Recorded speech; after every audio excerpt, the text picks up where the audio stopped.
Why psychoanalysis? In consultation with the author, a few clarifications and small additions have been made to the text as RST published in French, particularly where cross-cultural misunderstandings might arise in relation to issues of sexual politics and the place of American psychoanalysis. All translations in the text and notes are mine, unless otherwise noted. Rachel Bowlby. Translator's note. This book arose out of an observation. I wondered why it was that after 100 years' existence and unquestionable clinical results, psychoanalysis was so violently attacked today by those claiming to replace it with drug treatments, thought to be more effective on the grounds that they get to the causes of the tortures of the soul, supposedly cerebral. Far from contesting the usefulness of these substances and disregarding the comfort they bring, I have wanted to show that they are unable to cure people of their psychical sufferings, whether these be normal or pathological. Death, the passions, sexuality, madness, the unconscious, the relation to another, it is these that mold the subjectivity of each person, and no science worthy of the name will ever exhaust the matter, fortunately. Psychoanalysis testifies to an advance of civilization over barbarism. It restores the idea that human speech is free and that human destiny is not confined to biological being. Thus in the future it should occupy its full place, next to the other sciences, to contest the obscurantist claims seeking to reduce thought to a neuron or to equate desire with a chemical secretion. Preface. Why psychoanalysis? Part I. The Depressive Society. Nowadays, psychical suffering manifests itself in the form of depression. Depressive people, affected body and soul by this strange syndrome mixing sadness and apathy, the quest for identity, and the cult of oneself, no longer believe in the validity of any therapy. And yet, before rejecting all treatments, they seek desperately to conquer the emptiness of their desire. They thus move from psychoanalysis to psychopharmacology, and from psychotherapy to homeopathic medicine, without taking the time to reflect on the origin of their unhappiness. And indeed they no longer have the time for anything, even as the time of life and the time of leisure, the time of unemployment and the time of boredom are extended. Depressive individuals suffer all the more from the freedoms obtained because they no longer know how to use them. The more society favors emancipation by stressing the equality of everyone before the law, the more it accentuates differences. At the heart of this structure, everyone claims his or her singularity by refusing to identify with gears of universality deemed to have fallen into decay. So the era of subjectivity has given place to the era of individuality, giving themselves the illusion of a freedom without constraint, an independence without desire, and a historicity without history. People of today become the opposite of subjects. Far from constructing their beings on the basis of the consciousness of the defeat of the subject, the unconscious determinations that pass through them unawares, far from being biological individuals, far from wanting to be free subjects, disengaged from their roots and their collectivity, they think themselves master of a destiny whose significance is reduced to a normative claim. Thus they attach themselves to networks, to groups, to collectives, to communities, without managing to affirm their true difference. It is certainly the non-existence of the subject that determines not only current psychopharmacological prescriptions but the behaviors linked to psychical suffering. Each patient is treated as an anonymous being belonging to an organic totality. Immersed in a mass where each is in the image of a clone, they are prescribed the same range of medications whatever their symptoms. But at the same time, they seek another kind of outlet for their unhappiness.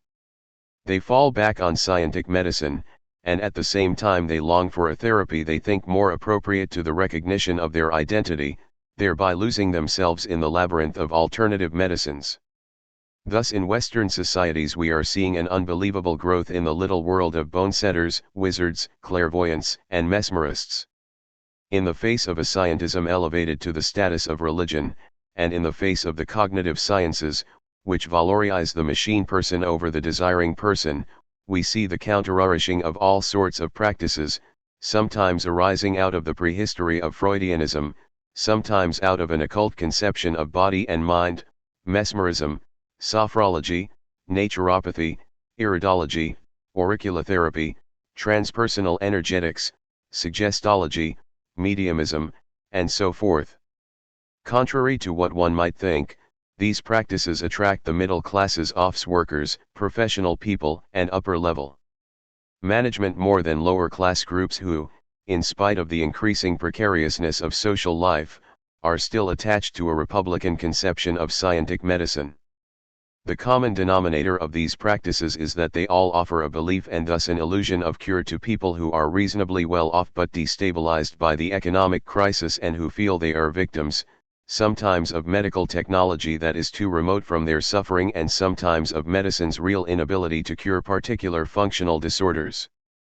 Thus the weekly news magazine L'Express published an opinion poll revealing that % of French people now seek a solution to their existential problems in reincarnation and the belief in previous lives.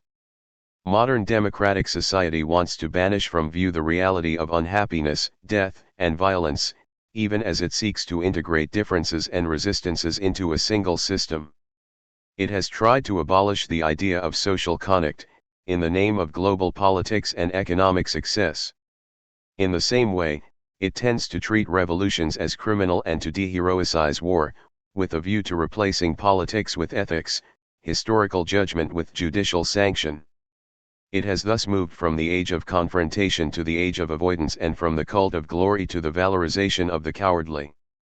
It is not shocking nowadays to prefer Vichy to the resistance or to transform heroes into traitors, as recently happened with Jean Moulin or Lucy and Raymond Aubrac. Never before has the duty of remembering been so celebrated, never before has there been so much preoccupation with the show and the extermination of the Jews, and yet never has the reassessment of history been so far off. Whence a conception of norm and pathology that rests on an intangible principle, each individual has the right, and thus the duty, of no longer showing their suffering, of no longer becoming enthusiastic about the tiniest ideal, other than pacifism or humanitarian morality. As a result, hatred of the other has become devious, perverse, and all the more formidable in that it puts on the mask of devotion to the victim. If hatred of the other is RST of all hatred of the self, then like all masochism it rests on the imaginary negation of otherness. So the other is always a victim, and this is the reason why intolerance is generated by the wish to set up over the other the sovereign coherence of a narcissistic self whose ideal would be to destroy it before it could even exist. Since neurobiology seems to affirm that all psychical disturbances are linked to an abnormality in the functioning of nervous cells, and since adequate medication exists, why should we worry? Today, it is no longer a question of entering into struggle with the world but of avoiding litigation by applying a strategy of normalization. So it will come as no surprise that the unhappiness that one is claiming to exorcise should make its return in an overwhelming way in the eld of social and affective relations, recourse to the irrational, the cult of minor differences, valorization of emptiness and stupidity, and so on. The violence of calm is often more dreadful than passing through storms. An attenuated form of the old melancholia, depression dominates contemporary subjectivity in the way that the hysteria of the end of the 19th century reigned in Vienna, through Anna O., Joseph Breuer's famous patient, or in Paris, with Augustine, Charcot's renowned madwoman at the Salpêtrière hospital. On the eve of the third millennium, depression has become the psychical epidemic of democratic societies, even as treatments offering every consumer an honorable solution proliferate. Of course, hysteria has not disappeared, but it is increasingly experienced and treated as a form of depression. Yet this replacement of one paradigm by another is not innocent.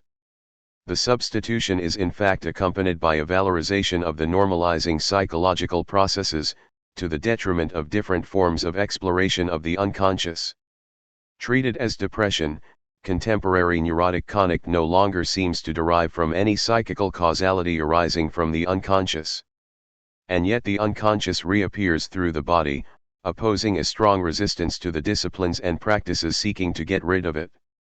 Whence the relative failure of the multiplying therapies. However much they exert themselves compassionately at the bedside of the depressive subject, they don't succeed in curing her or in grasping the true causes of her torment. All they do is to improve her state by letting her hope for better days. Depressed people suffer all over, writes the rheumatologist Marcel Francis Kahn, which is well known. What is less well known is that one also sees conversion syndromes as spectacular as the ones observed by Charcot and Freud. Hysteria has always given pride of place to the locomotive mechanism. We are struck to see how far it can be forgotten. How far, too, the fact of mentioning hysteria gives rise, on the part of both medical and non-medical caregivers, to anxiety, refusal, even aggression in regard to the patient but also to the person making the diagnosis. We know that Freud's invention of a new guru of the psyche presupposed the existence of a subject capable of internalizing prohibitions. Immersed in the unconscious and riven by a guilty conscience, this subject, given up to its instincts by the death of God, is constantly at war with itself. From this follows the Freudian conception of neurosis, centered on discord, anguish, guilt, disturbances of sexuality.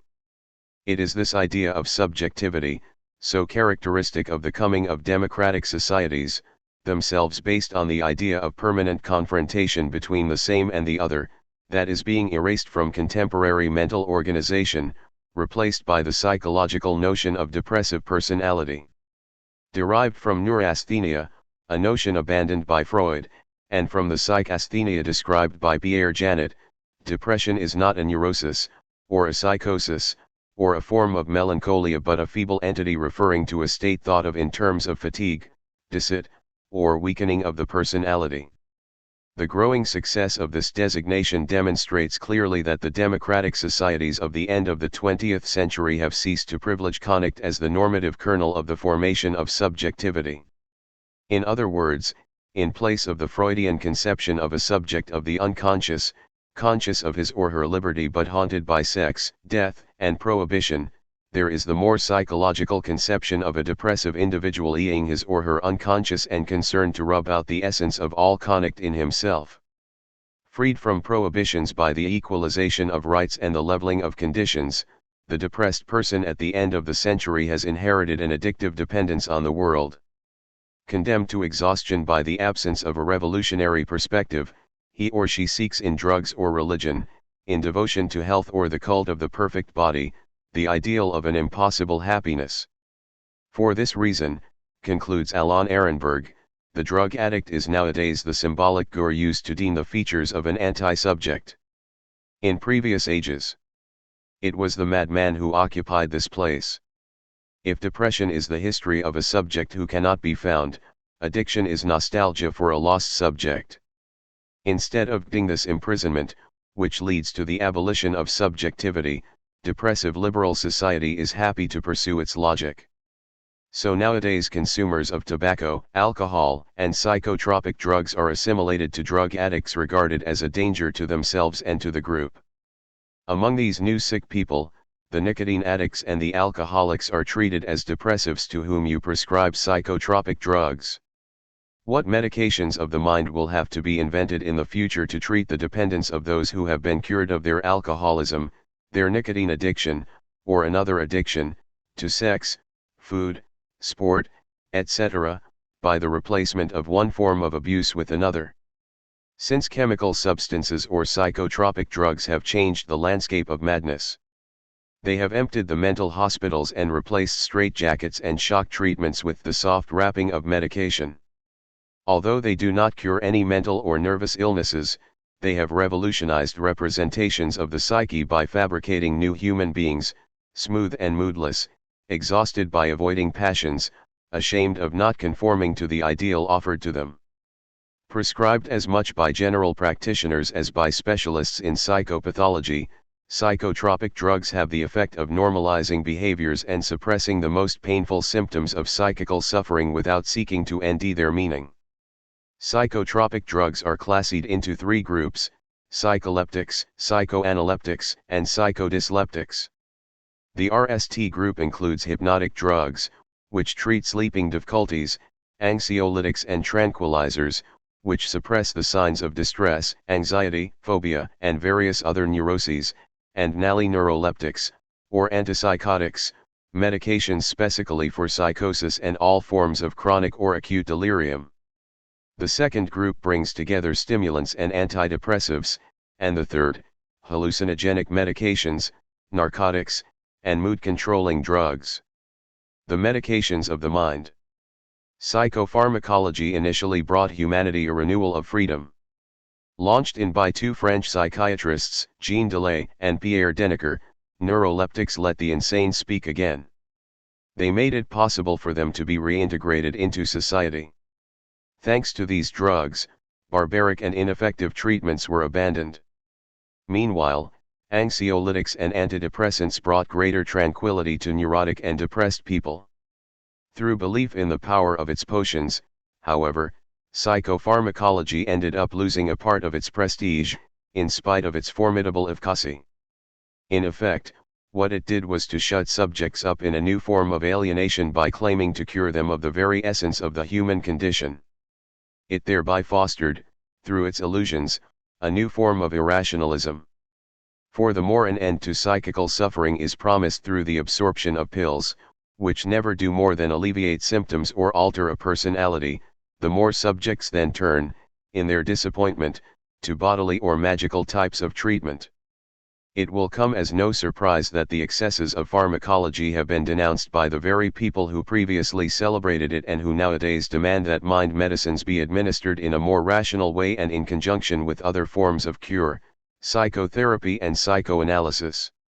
This was already the opinion of Jean Delay, the principal French exponent of biological psychiatry, who was declaring we should recall that in psychiatry, medication is only one aspect of the treatment of a mental illness and that psychotherapy continues to be the fundamental treatment. And the drug's inventor, Henry Laborit, has always maintained that psychopharmacology was not, as such, the solution to all the problems. Why is one happy to have psychotropic drugs? Because the society we live in is intolerable. People can't sleep anymore, they are distressed, they need to be tranquilized, more so in the big cities than elsewhere. I am sometimes reproached for having invented the chemical straitjacket. But what has no doubt been forgotten is the time when, as a duty doctor in the Marines, I entered the disturbed patient's wing with a revolver and two sturdy male nurses, because the patients were at breaking point in their straitjackets, sweating and shouting. In the course of its evolution, humanity was forced to go through a drug stage. Without psychotropic drugs, there might perhaps have been a revolution in human consciousness, saying, we can't bear it any longer, whereas we have continued to bear it thanks to psychotropic drugs. In a far-off future, pharmacology will perhaps appear less interesting, except perhaps in traumatology, and it is even possible to imagine that it might disappear. Even so, psychopharmacology has nowadays, in spite of itself, become the standard bearer of a sort of imperialism. It makes it possible for all doctors and particularly for general practitioners to tackle all kinds of states of mind in the same way without knowing what treatment they require. Psychoses, neuroses, phobias, melancholias, and depressions are thus treated by psychopharmacology as so many anxious states resulting from bereavements, tempo, rare panic attacks, or extreme nervousness owing to a difficult environment. Psychotropic drugs have only become what they are, writes Édouard Zarifian, because they appeared at an opportune moment. They then became the symbol of the triumph of science, science that explains the irrational and cures the incurable. Psychotropic drugs symbolized the triumph of pragmatism and materialism over the vague lucubrations of psychology and philosophy that were trying to make sense of humanity. Such is the force of the ideology of medication that when it claims to restore to men the attributes of their virility, it provokes a fury of madness. So the subject who thinks he is impotent will take Viagra to put an end to his misery, without ever knowing the psychical causality from which his symptom is derived, whereas, from another point of view, the man whose member is really defective will also take the same medication to improve his performance but without ever grasping the organic cause from which his impotence is derived. The same is true for the use of anxiolytics and antidepressants. Normal people who have been hit by a series of misfortunes, the loss of a close relation, abandonment, unemployment, an accident will end, if they are distressed or in mourning, that they are prescribed the same medication as others who have no dramatic events to deal with but are presenting with identical problems because of their melancholic or depressive psychical structure. How many doctors, writes Edouard Zarian, prescribe a course of antidepressants to people who are simply sad and disillusioned and who have a problem with getting to sleep because of anxiety? The hysteria of the old days translated a protest against the bourgeois order that manifested itself through women's bodies. To this revolution that was powerless but strongly significant because of its sexual contents, Freud accorded an emancipatory meaning that was beneficial to all women. 100 years after this inaugural gesture, we are witnessing a regression. In democratic countries, it is as though there were no longer any possibility of revolution, as though the very idea of social and even intellectual subversion had become an illusion, as though the conformity and health-centeredness of the new barbarism of biopower had won out. Whence the sadness of the soul and the impotence of the sexual organ, whence the paradigm of depression. 10 years after the worldwide celebration of the bicentennial of the French Revolution, the revolutionary ideal appears to be fading away from discourses and representations. Could it continue to exercise the same fascination after the fall of the Berlin Wall and the failure of the communist system? If the emergence of the paradigm of depression does indicate that the acceptance of a norm has overtaken the valorization of conduct, that also means that psychoanalysis has lost some of its subversive force. After having contributed extensively, throughout the 20th century, not only to the emancipation of women and oppressed minorities but to the invention of new forms of freedom, it has been dislodged, like hysteria, from the central position it used to occupy, both in therapeutically and clinically oriented subjects, psychiatry, psychotherapy, clinical psychology, and in the major disciplines it was thought to be invested in, psychology, psychopathology. The paradox of this new situation is that now psychoanalysis is confused with the set of practices over which it used to exert its supremacy. Witness the general usage in French of the praxis, jumbling together all the different strands to designate both the science of the mind and the therapeutic practices connected to it. The word psychoanalysis made its appearance in a text by Sigmund Freud written in French. A year before that, with his friend Joseph Breuer, Freud had published his famous studies on hysteria, in which was recounted the case of a young Jewish Viennese girl suffering from a strange illness of psychical origin, where sexual fantasies were enacted through contortions of the body. The patient was called Bertha Pappenheim, and her doctor, Breuer, who was treating her by what was known as the cathartic method, had given her the name Anna O. The story of this patient would become a legend, for it was Anna O., in other words a woman and not a male expert, who was credited with the invention of the psychoanalytic method, a cure based on speech, a cure in which the fact of verbalizing suffering, of ending the words to say it, makes it possible if not to cure the suffering, then at least to become conscious of its origin and so to take it on.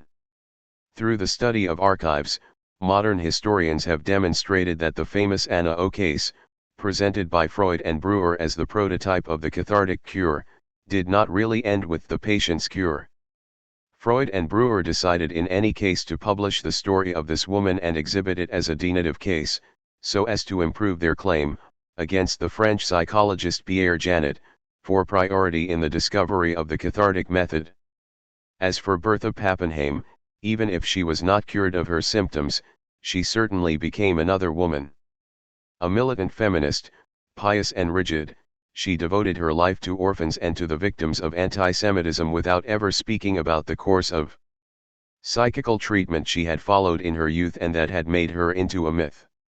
Celebrated hagiographically by Freud's heirs, Anna O thus returned to being Bertha in the writings of scholarly historiography. And by posthumously acquiring once more her actual identity, she rediscovered her true destiny, that of a tragic woman of the end of the 19th century who had given meaning to her existence by committing herself to a great cause. But Bertha still remained that legendary character whose rebellion had been welcomed by Breuer and Freud. While women's bodies have become depressive and the old convulsive beauty of hysteria, so much admired by the surrealists, has been replaced with a trivial nosography, psychoanalysis is suffering from the same symptom and seems no longer adapted to, which prefers clinical psychology. It is on the way to becoming a discipline of the inutial, a psychoanalysis for psychoanalysts. In Jean-Bertrand Pontalis noted this with bitterness: soon, psychoanalysis will only be of interest to an ever more restricted fringe of the population. Will there only be psychoanalysts left on the psychoanalyst's couch? The more psychoanalytic institutions implode, the more present is psychoanalysis in the different spheres of society, and the more it serves as a point of historical reference for the clinical psychology that has nonetheless been substituted for it. The language of psychoanalysis has become an ordinary idiom, spoken by the masses as well as by the elite, and at any rate by all the practitioners of the world of psy. There is no one left today who is ignorant of the Freudian vocabulary: fantasy, superego, desire, libido, sexuality, and so on. Everywhere psychoanalysis reigns as master, but everywhere it has to compete with pharmacology, and to the point of itself being used like a pill. In this regard, Jacques Derrida was right to stress, in a recent text, that these days psychoanalysis has been assimilated to an out-of-date medicine consigned to the back of a pharmacy. It can always come in useful when there's an emergency or a shortage, but there's been an improved version since then. We do know, however, that medication is not in itself incompatible with treatment through talking. At present, France is the European country with the highest consumption of psychotropic drugs, with the exception of neuroleptics, and, at the same time, the one where psychoanalysis is most RMLY established, both medically and therapeutically, psychiatry, psychotherapy, and culturally, literature, philosophy. So if psychoanalysis is today set up in competition with psychopharmacology, this is also because the patients themselves, forced to endure the barbarity of biopolitics, now insist that their psychical symptoms must have an organic cause. And they often feel they are being treated as inferior when the doctor tries to show them another approach. As a result, antidepressants are prescribed more than any other psychotropic drugs, without it being possible to say definitely that states of depression are on the increase. It is simply that today's medicine is likewise responding to the paradigm of depression. Consequently, it treats almost all forms of psychical suffering as having to do with both anxious and depressive states. Witness a number of studies that appeared in the Bulletin de l'Académie nationale de médecine, now mainly prescribed by non-specialists, writes Pierre Jouillet. Antidepressants seem to be applicable to mood disorders on various levels, adequately in most cases, but with three cycles. On the one hand, in spite of the undeniable progress in diagnosis and therapy achieved by our non-specialist colleagues, they are prescribed for roughly half the depressions recorded among the general population. On the other hand, we are seeing a broadened definition of depression and its medicalization. Presumably contemporary socio-cultural developments are part of the reason for the increase in the number of ordinary people, happy to be known as normal neurotic, with a lowered tolerance threshold for the ineluctable habitual sufferings, difficulties, and trials of existence. All the sociological studies also show that the tendency is to destroy the essence of human resistance. Between the fear of disorder and the valorization of a competitiveness based only on material success, there are many subjects who prefer to give themselves over willingly to chemical substances rather than speak of their private sufferings. The power of medicines of the mind is thus the symptom of a modernity tending toward the abolition not only of the desire for liberty but also of the very idea of confronting that experience. Silence is therefore preferable to language, which is a source of distress and shame. If patients' tolerance threshold has gone down and if their desire for liberty has decreased, the same is true for the doctors who prescribe anxiolytics and antidepressants. A recent inquiry published in the newspaper Le Monde shows that many non-specialist French doctors, in particular those involved in emergency care, are no more healthy than their patients. Anxious, unhappy, harassed by the laboratories, and unable to cure or, failing that, to listen to a psychical pain that overwhelms them every day, they seem to have no other solution apart from echoing the massive demand for psychotropic drugs. And who could blame them?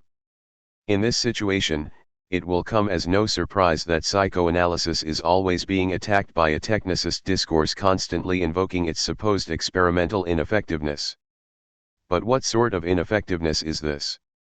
Should we believe Jacques Chirac when he stresses, "I have observed the effects of psychoanalysis, and I am not convinced in principle, to the point that I wonder whether all this doesn't really have much more to do with chemistry than psychology"?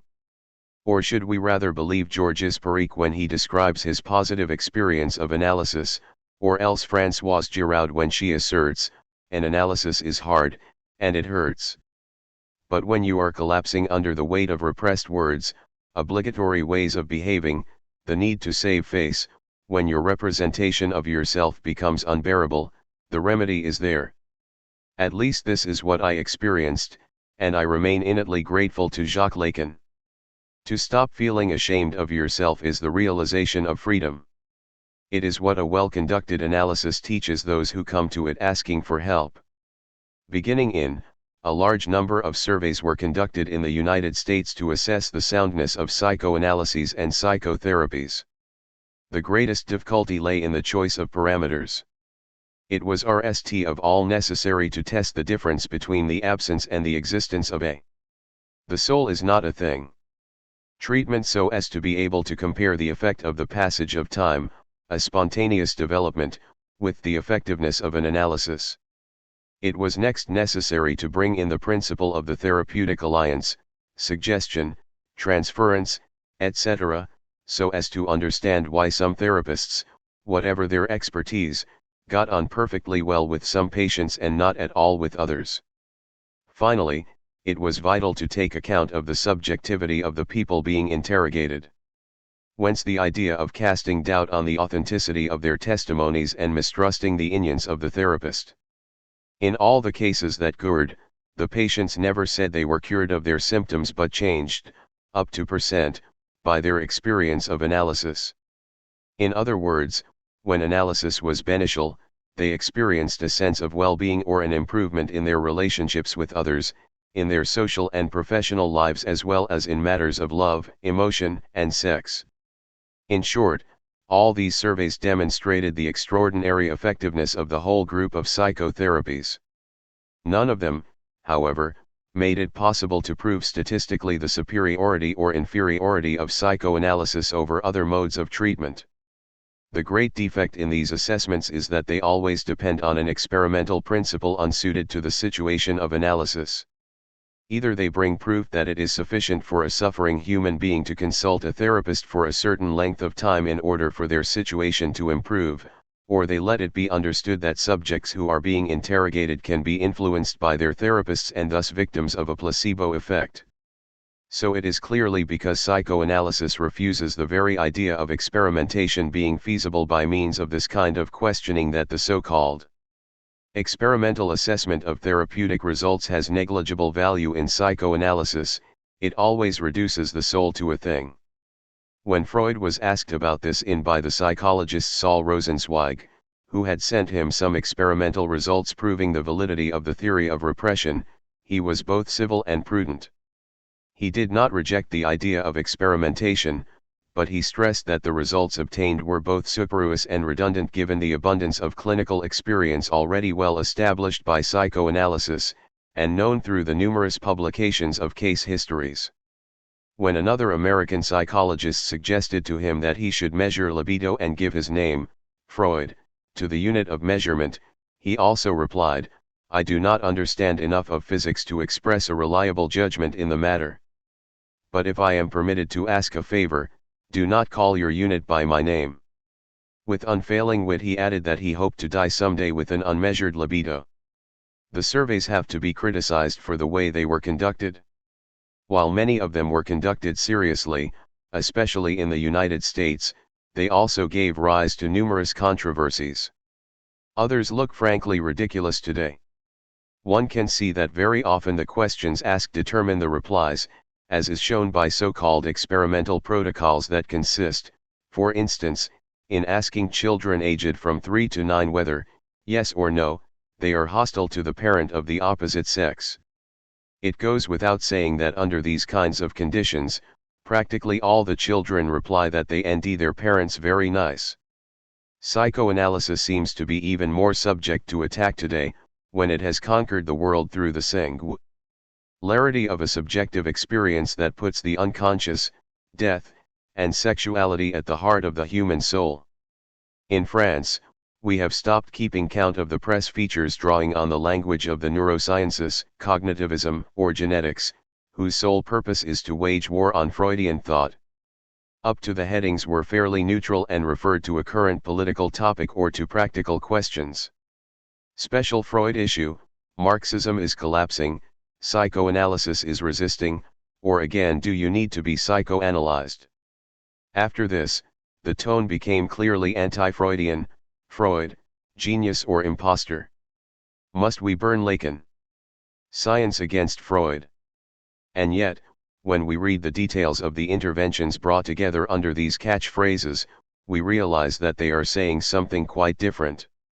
The reports tend to quote the words of specialists of every kind: psychologists, psychoanalysts, psychiatrists, psychotherapists, neurologists, neurobiologists, intellectuals, etc., and a dialogue gets going, certainly in a pretty simplistic way some of the time, for or against Freud and psychoanalysis, but also, and very often, with a critical perspective and with respect for the different disciplines. Most of the time, the men of science manifest prudence. Apart from a few who are inexorable, the researchers questioned never wish to burn anyone at all. Why, nonetheless, does psychoanalysis arouse such strong disapproval? What has happened for it to be both so present in debates about the future of humanity and so unattractive in the eyes of those who see it as old, out of fashion, ineffective? The meaning of this discredit must be sought in the recent transformation of the models of thinking developed by dynamic psychiatry. The perception of the status of madness in Western societies has been based on these for the past 2 centuries. The term dynamic psychiatry refers to the group of tendencies and schools linking a description of the illnesses of the soul, madness, the nerves, neurosis, and mood, melancholia, with a psychical treatment of a dynamic nature, in other words, bringing in a transferential relationship between the doctor and the patient. Derived from medicine, dynamic psychiatry privileges psychogenesis, psychical causality, over organogenesis, organic causality, without, however, ruling the latter out, and it is based on 4 major explanatory models for the human psyche: a nosographic model arising from psychiatry and enabling both a universal classification of illnesses and a definition of clinical practice in terms of norms and pathology, a psychotherapeutic model inherited from the ancient healers and assuming that therapeutic efficacy is linked to a power of suggestion, a philosophical or phenomenological model making it possible to grasp the meaning of the psychical or mental trouble starting from what is lived and existential, both consciously and unconsciously, for the subject, and a cultural model proposing to discover in the diversity of mentalities, societies, and religions an anthropological explanation of humanity based on social context or difference.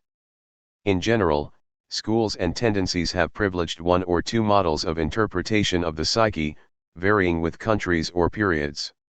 Psychiatric knowledge has mainly been organized through the association of a rational classification of mental illnesses with a moral treatment, see below, but the various schools of psychotherapy, on the other hand, have sometimes favored a relational technique from which nosography was excluded, sometimes a form of ethnopsychology taking patients, and humanity in general, back to their roots, their ghettos, their communities, or origins. Originating with Philippe Pinel, the nosological model developed throughout the 19th century, referring back to the famous myth of the abolition of the chains, invented under the Restoration by the son of the founding father and his principal pupil, Étienne Esquirol. What is this about?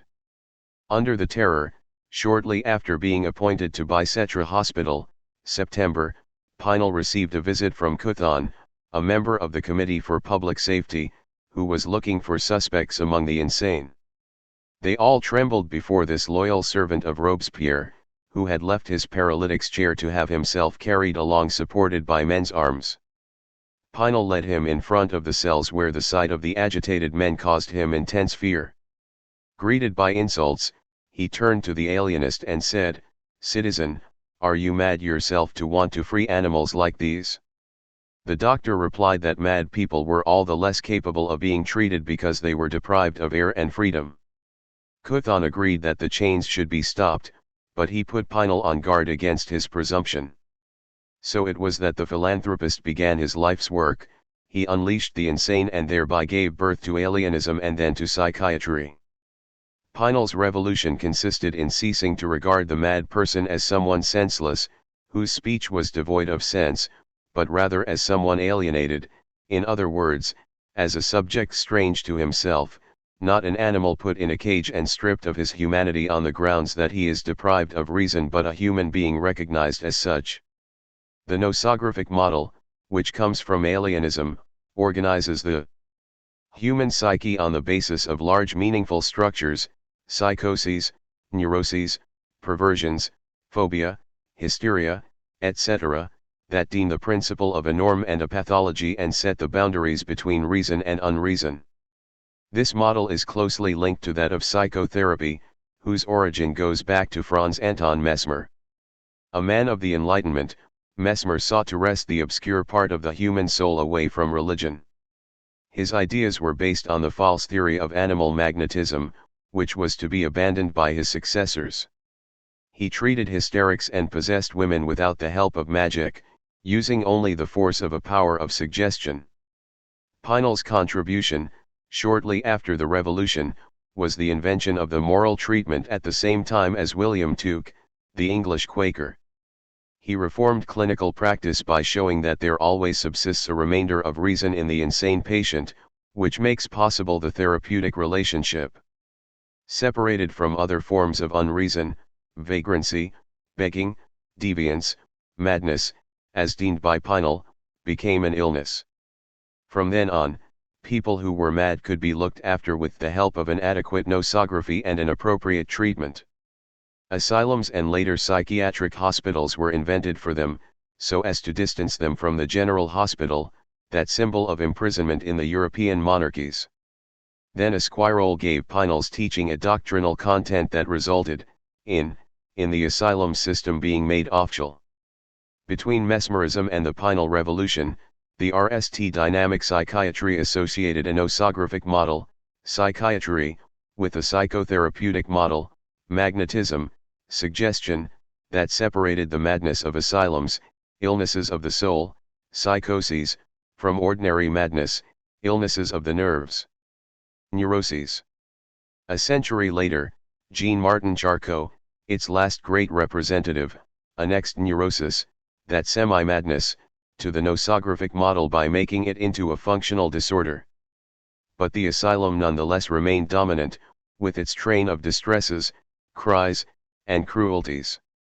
Having attained great sophistication, psychiatry at the end of the 19th century lost interest in the subject, abandoning him or her to barbaric treatments in which speech had no place. Preferring to classify illnesses rather than listen to suffering, it sank into a kind of therapeutic nihilism. Successor to Charcot, the second dynamic psychiatry derived its impetus from a loud affirmation of the founding gesture of Pinel. Without giving up the nosographic model, it reinvented a psychotherapeutic model by letting the ill person speak, as did Hippolyte Bernheim in Nancy and, later, Eugen Bleuler in Zurich. It then found its completed form in the modern schools of psychology, Freud and Janet. Against the grain of this movement, what we are seeing today is the dislocation of the four major models and the rupture of the balance that made it possible to organize their diversity. Confronted by the growth of psychopharmacology, psychiatry has let go of the nosographic model in favor of a classification of forms of behavior. As a result, it has reduced psychotherapy to a technique for eradicating symptoms. Whence an empirical and non-theoretical valorization of emergency treatments. Whatever the length of the prescription, the medicine is always a response to a crisis situation, a symptomatic state. Whether the problem is one of distress, agitation, melancholy, or straightforward anxiety, it will be necessary to treat its visible trace, then to eradicate it, and nally to avoid seeking out its cause, in such a way as to orient the patient toward a less and less connectual and thus more and more depressive position. Calm in place of the passions, absence of desire in place of desire, nothingness in place of the subject, the end of history in place of history. Modern caregivers, psychologists, psychiatrists, nurses, or doctors no longer have time to concern themselves with the long term of the psyche because, in depressive liberal society, their time is limited. Depressive society, written into the movement of economic globalization that is transforming people into objects, no longer wants to hear talk of guilt, or of personal meaning, or of conscience, or of desire, or of unconscious. The more it imprisons itself in narcissistic logic, the more it is running away from the idea of subjectivity.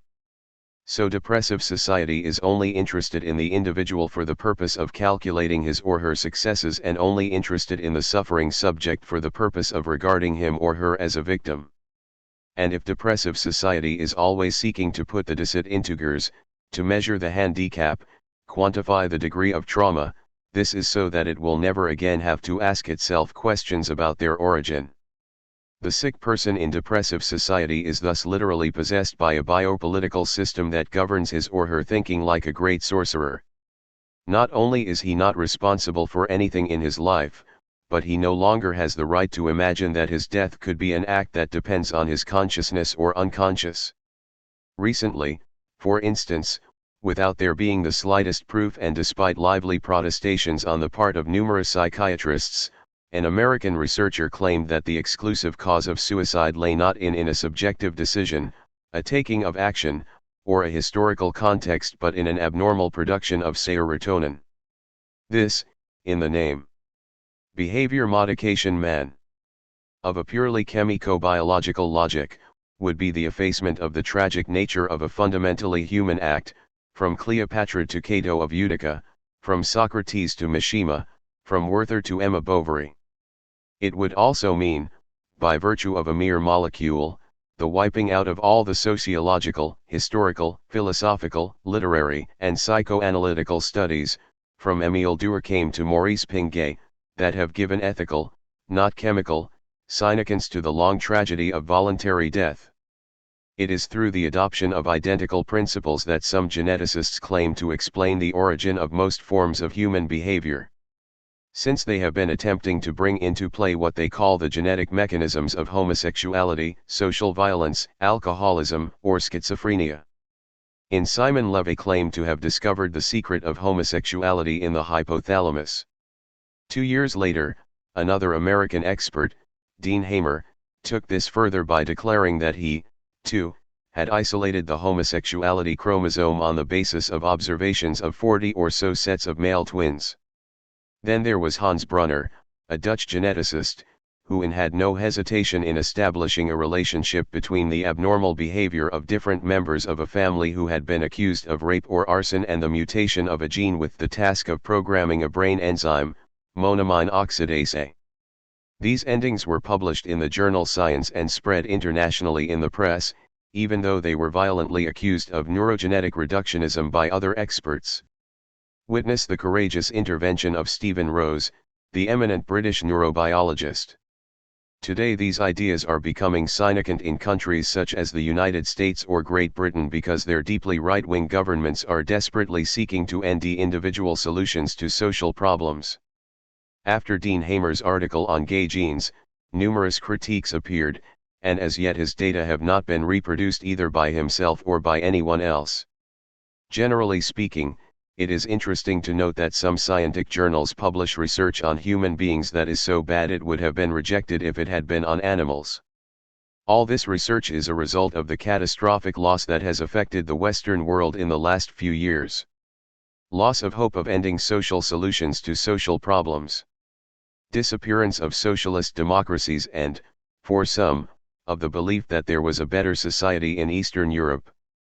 Recently, as a joke, I wrote in the journal Nature that with this type of research someone would soon be claiming that the war in Bosnia was the result of a serotonin problem in Dr. Karadzic's brain and that it could be stopped by a massive prescription of Prozac.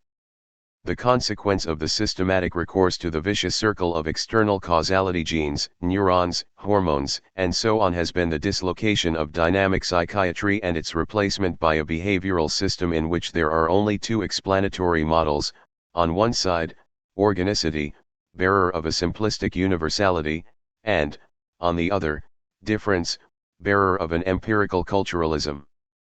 Whence there results a reductive split between the world of reason and the universe of mentalities, between the affections of the body and those of the mind, between the universal and the particular. This is the split that is at the origin of the current valorization of explanation in terms of ethnicity, or identity, which is coming to take the place of reference to the psychical. Set apart from the other major models of dynamic psychiatry, the culturalist model can seem to involve a humanization of suffering, whereas in reality it lets patients think their suffering derives not from themselves or their relations with others but from ill-willed people, from the stars, from fortune-tellers, or, in a word, from culture and what is called ethnic belonging, an elsewhere for which another elsewhere can always be substituted. So explanation in terms of the cultural is like organic causality and sends the subject back to the universe of possession. At the end of his life, Freud was aware that the progress of pharmacology would one day impose limits on the technique of the talking cure. The future may teach us to exercise a direct influence, by means of particular chemical substances, on the amounts of energy and their distribution in the mental apparatus. It may be that there are other still undreamed of possibilities of therapy. But for the moment we have nothing better at our disposal than the technique of psychoanalysis, and, for that reason, in spite of its limitations, it should not be despised. While Freud was not wrong, he was a long way from imagining that psychiatric knowledge would be destroyed by psychopharmacology. And he did not imagine that the extension of psychoanalytic practice to most Western countries would occur at the same time as this progressive destruction and the deployment of chemical substances in the treatment of the maladies of the soul. For not only is the pharmakon not in opposition to the psychical, but the two have historically been in alliance, as Gladys Swain stresses very well. The point at which the whole panoply of neuroleptics and antidepressants gets deployed on a vast scale in psychiatric practice and transforms it is also the point at which a psychoanalytic orientation and the institutional option become dominant in it. In principle, it ought to have been possible to maintain a balance between treatment with psychotropic drugs and psychoanalysis, between the evolution of the sciences of the brain and the perfecting of explanations of the psyche through models of meaning-making. But this was not the case. Beginning in the all the rational psychical treatments inspired by psychoanalysis were violently attacked in the name of the spectacular progress of psychopharmacology.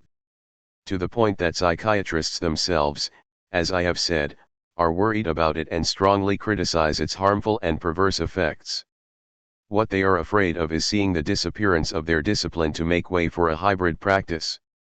On the one hand, this would restrict hospitalization to cases of chronic madness, thought of in terms of organic illness and linked to medicine, and, on the other, patients not mad enough to be dealt with by a psychiatric knowledge entirely dominated by psychotropic drugs and the neurosciences would get referred to clinical psychologists. To get a sense of the impact of this worldwide mutation, one has only to study the evolution of the famous Diagnostic and Statistical Manual of Mental Disorders, DSM, of which the RST version, DSM-I, was put together by the American Psychiatric Association, APA, in. At that time, the manual took account of the endings of psychoanalysis and dynamic psychiatry. It defended the idea that psychical and mental disorders essentially derived from the subject's unconscious history, place in the family, and relationship to the social environment. In other words, it blended a triple approach: the cultural, or social, the existential, and the pathological correlated to a norm. In this view of things, the notion of organic causality was not disregarded, and psychopharmacology, which was rapidly expanding, was utilized in association with the talking cure or other dynamic therapies. But with the development of a free market approach to treatments, subjecting clinical practice to a criterion of profitability, The Freudian hypotheses were judged to be inefficient for therapeutic purposes. It was said that the cure was too long and too costly. Plus the fact that its results could not be measured.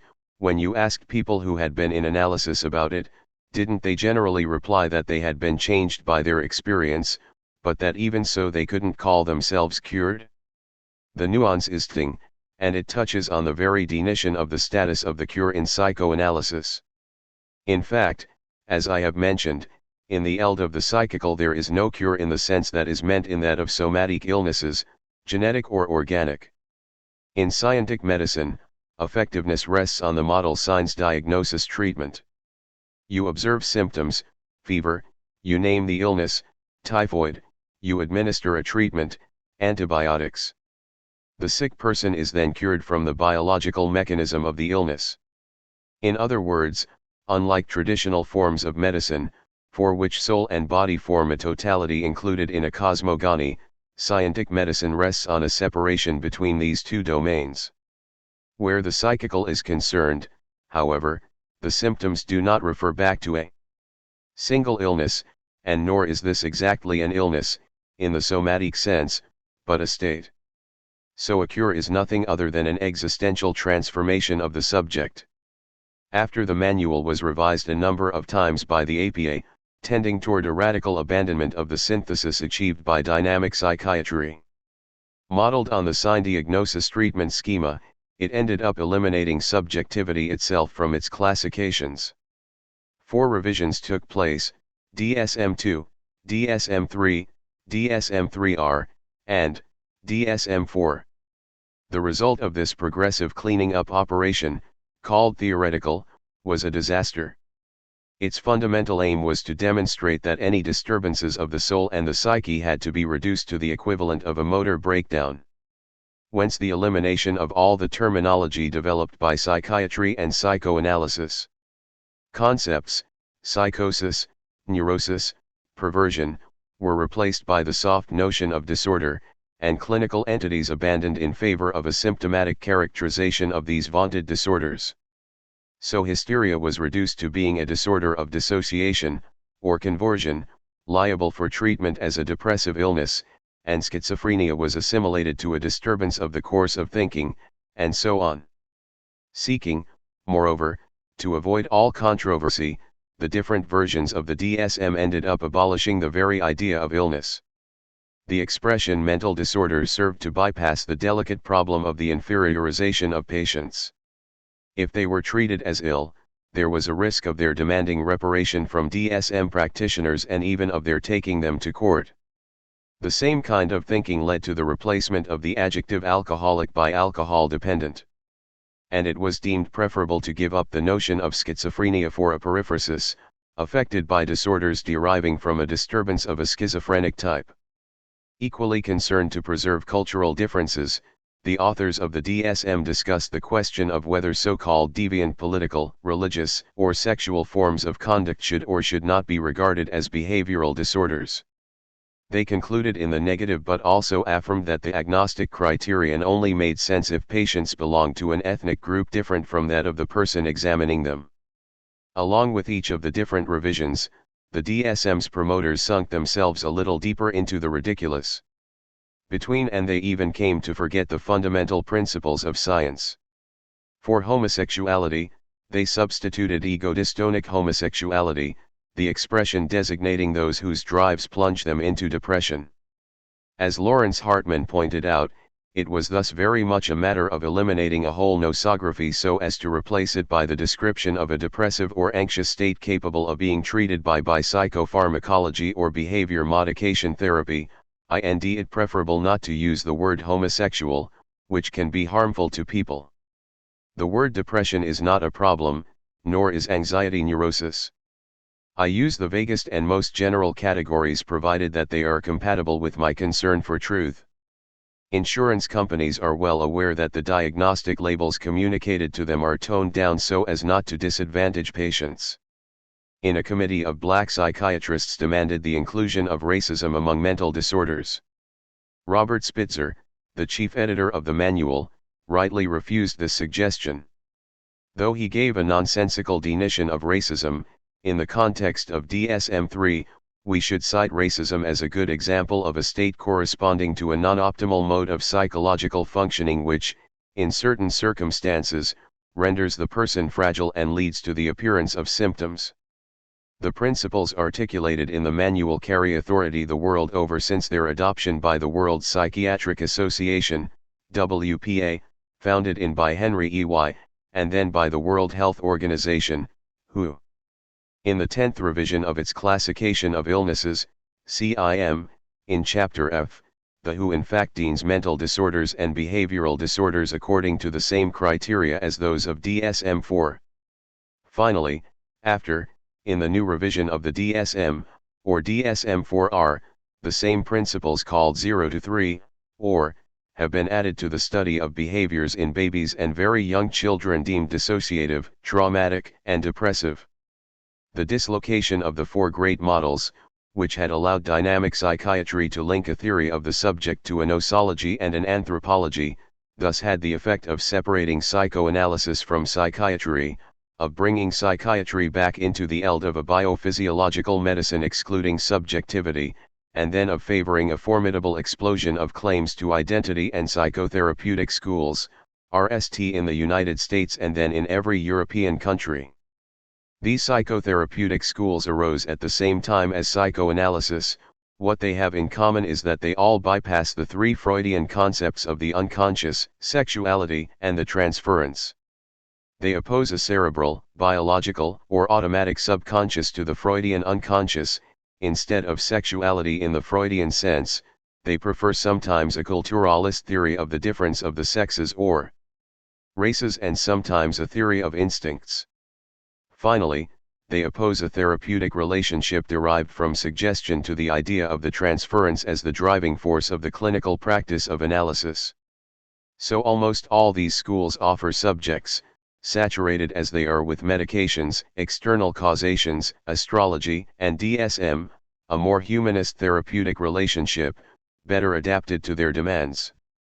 And probably, in this kind of context, it is inevitable and even necessary that psychotherapies should move on. In other words, if the 19th century was indeed the century of psychiatry, and if the 20th was the century of psychoanalysis, then we may wonder whether the next one won't be the century of psychotherapies. Yet we do have to recognize that only psychoanalysis has been able, ever since its beginnings, to bring about the synthesis of the four great models of dynamic psychiatry that are necessary for the rational apprehension of madness and psychical illness. What it did was to borrow psychiatry's nosographic model, psychotherapy's model of psychical treatment, philosophy's theory of the subject, and anthropology's conception of culture based on the idea of a universality of the human race respectful of differences. Thus psychoanalysis cannot as such contribute to the currently dominant idea of the reduction of the psychical organization to forms of behavior without disgracing itself. If the term subject has meaning, subjectivity is neither measurable nor quantifiable, it is the conscious and unconscious test, both visible and invisible, by which the essence of human experience is affirmed. Part 2. The Great Quarrel over the Unconscious.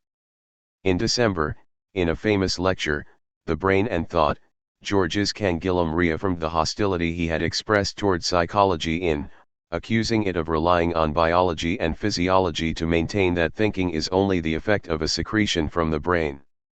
In this lecture, psychology is no longer designated just as a philosophy without rigor, an ethics that makes no demands, and a medicine with no control, it is assimilated to sheer barbarism.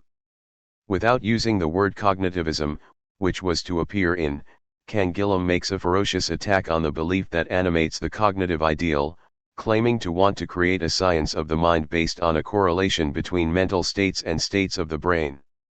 He is clearly referring to the work of Alan Turing, Norbert Wiener, and Noam Chomsky, and he severely criticizes the imperialism of these doctrines that, since the time of phrenology, have been contributing, whatever their differences, to the growth of the science of the mind. Before phrenology, Descartes was thought of as a thinker, an author responsible for his philosophical system. According to phrenology, Descartes is the bearer of a brain that thinks under the name of René Descartes. In short, starting from the image of Descartes' brain, the Frankenstein's brain. Learned phrenologist concludes that all of Descartes' biography and philosophy is in a brain that we have to call his brain, Descartes' brain, since the brain contains the faculty of perceiving the actions that are in him. But nally what him? This is where we reach the heart of the ambiguity. Who or what says I? Not content with thrashing all those who want to discover the seat of thought in an image of the brain, Canguilhem stresses how ridiculous it is to declare, as do the theorists of artificial intelligence, that there is an analogy between the brain and the computer and that this justice making the production of thought the equivalent of AO, as in the science of robotics. What is now the stale metaphor of the computer brain is justied to the extent that what we mean by thought is logical operations, calculation, reasoning. But whether we are considering analogical machines or logic, calculation, or data processing according to instructions is one thing, the invention of a theorem quite another. Calculating a rocket's path is for computers. Formulating the law of universal attraction is a performance that is not for computers. No invention is without a logical void, without a striving toward a possibility, without the risk of being wrong. P. And Canguilhem adds, I have deliberately chosen not to deal with a question that logically ought to lead us to wonder about the possibility of one day seeing in a bookstore window the autobiography of a computer, without its auto-critique. Self-critique, p. Ultimately, Canguilhem is simply sending those he criticizes back to Claude Bernard's famous pronouncement, a skillful hand without the head that directs it is a blind instrument, the head without the fooling hand remains powerless. If the brain cannot be assimilated to a machine, and if it is not possible to give an account of thought without reference to a conscious subjectivity, it is also impossible, says Canguilhem, to reduce mental functioning to a chemical activity. It is stating the obvious to say that there would be no thought without cerebral activity, but it is contrary to the truth to claim that the brain produces thought only as a result of its chemical activity. Consequently, despite the existence and the fortunate effects of certain chemical mediators, despite the perspectives opened up by certain discoveries in neuroendocrinology, the time does not yet appear ripe to announce in Cabanis's style that the brain is going to secrete thought as the liver secretes bile, p. In this lecture, Canguilhem does not concern himself with the quarrels between behaviorists and cognitivists, between neurobiologists and physicalists. He makes a general attack on an eclectic approach in which behaviorism, experimentalism, cognitive science, artificial intelligence, and so forth are mixed, not on the sciences and their advances, not on modern work on neurons, genes, or cerebral activity. In short, in Canguilhem's eyes, this psychology that claims to take its models from science is just an instrument of power, a biotechnology of human behavior, stripping humanity of its subjectivity and seeking to take away its freedom of thought. In order to GHT the psychology, Canguilhem uses Freud to support his case. He shows that the Viennese pioneer was the only scholar of his time to have theorized the hypothesis of the existence of the psyche starting from the notion of a psychical apparatus. Between the year he wrote his project for a scientific psychology, and the date when he elaborated his metapsychology, Freud takes note of the failure of contemporary projects that tend to make psychical processes dependent on the organization of the nerve cells. He thus takes his distance more RMLY than ever from the idea of a resemblance between a topical organization of the unconscious and an anatomy of the brain. I have quoted Georges Canguilhem's lecture at length because it seems to me an exemplary illustration of the great quarrel that for over a century has set partisans of a possible constitution of a science of the mind, with the mental modeled on the neural, against supporters of an autonomy of the psychical processes. At the center of this dispute, the Freudian unconscious becomes the object of a particular controversy to the extent that its definition escapes the categories belonging to either domain. Not only is this unconscious not assimilable to a neural system, but it cannot be integrated with a cognitive or experimental conception of psychology. And yet it doesn't belong to the domain of the occult or the irrational. In other words, in relation to other definitions of the unconscious, the Freudian unconscious initially emerges negatively, it is neither hereditary, nor cerebral, nor automatic, nor neural, nor cognitive, nor metaphysical, nor metapsychical, nor symbolic, and so on. But then what is its nature, and why is it constantly the point at issue for bitter polemics? Canguilhem's lecture is exemplary for another reason. What it shows is that it is almost always the most positivist scholars, the ones most RMLY attached to the principles of hardcore science, who elaborate the most extravagant and irrational theories of the brain and the psyche, once they claim to be applying their results to the whole set of human processes. The quest for total rationalization, which basically seeks to master the fabrication of humans, is only a new version of the myth of Prometheus. In the modern period, it is Mary Shelley who has given the best expression of this, in a famous novel published in Frankenstein, or The Modern Prometheus. In it, she tells the story of a young scholar, Victor Frankenstein, who decides to fabricate a human being without a soul by putting together pieces of corpses taken from cemeteries or mortuaries. But once he has been created, the monster becomes humanized and suffers from being deprived of the divine spark that is the only thing that would enable him to live.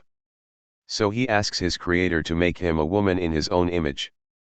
After some dreadful arguments, the monster disappears into the frozen desert of the Arctic after killing the scientist. As Mary Shelley gave the creature no name, successive readers and commentators have confused it with the scientist himself. This is how Frankenstein, this unamiable and tragic thing, has come to testify to a great nightmare of Western reason. The project of extending scientific discourse to the full range of human phenomena was established between and enhanced by Darwinian evolutionary theory. Whence the spread of all ism terms assumed to bring a scientific legitimacy to rational forms of knowledge as well as to questionable doctrines inspired by science. As a lay theology, scientism constantly accompanied the discourse of science and the evolution of sciences, in the plural, claiming to resolve all human problems through a belief in the absolute determination of science's capacity to resolve them. In other words, scientism is a religion in the same way as those it wants to combat. It is an illusion of science in the sense that Freud defines religion as an illusion.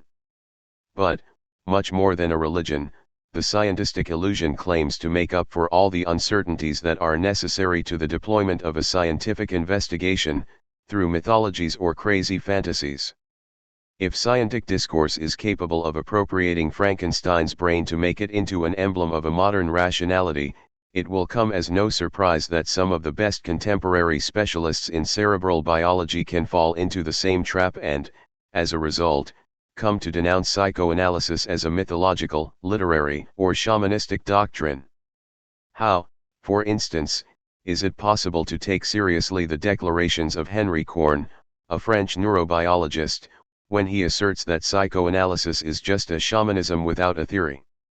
How can we contain ourselves at the proclamations of Jean-Pierre Changeur, a professor at the Collège de France, when he claims to reduce all forms of thought to a cerebral machine and declares, contrary to the doctors themselves, that he supports the wholesale adoption of a biological psychiatry based on the primacy of pharmacology and freed from the imperialism of psychoanalytic discourse or Freudian mythologies professed by a certain left-bank café culture?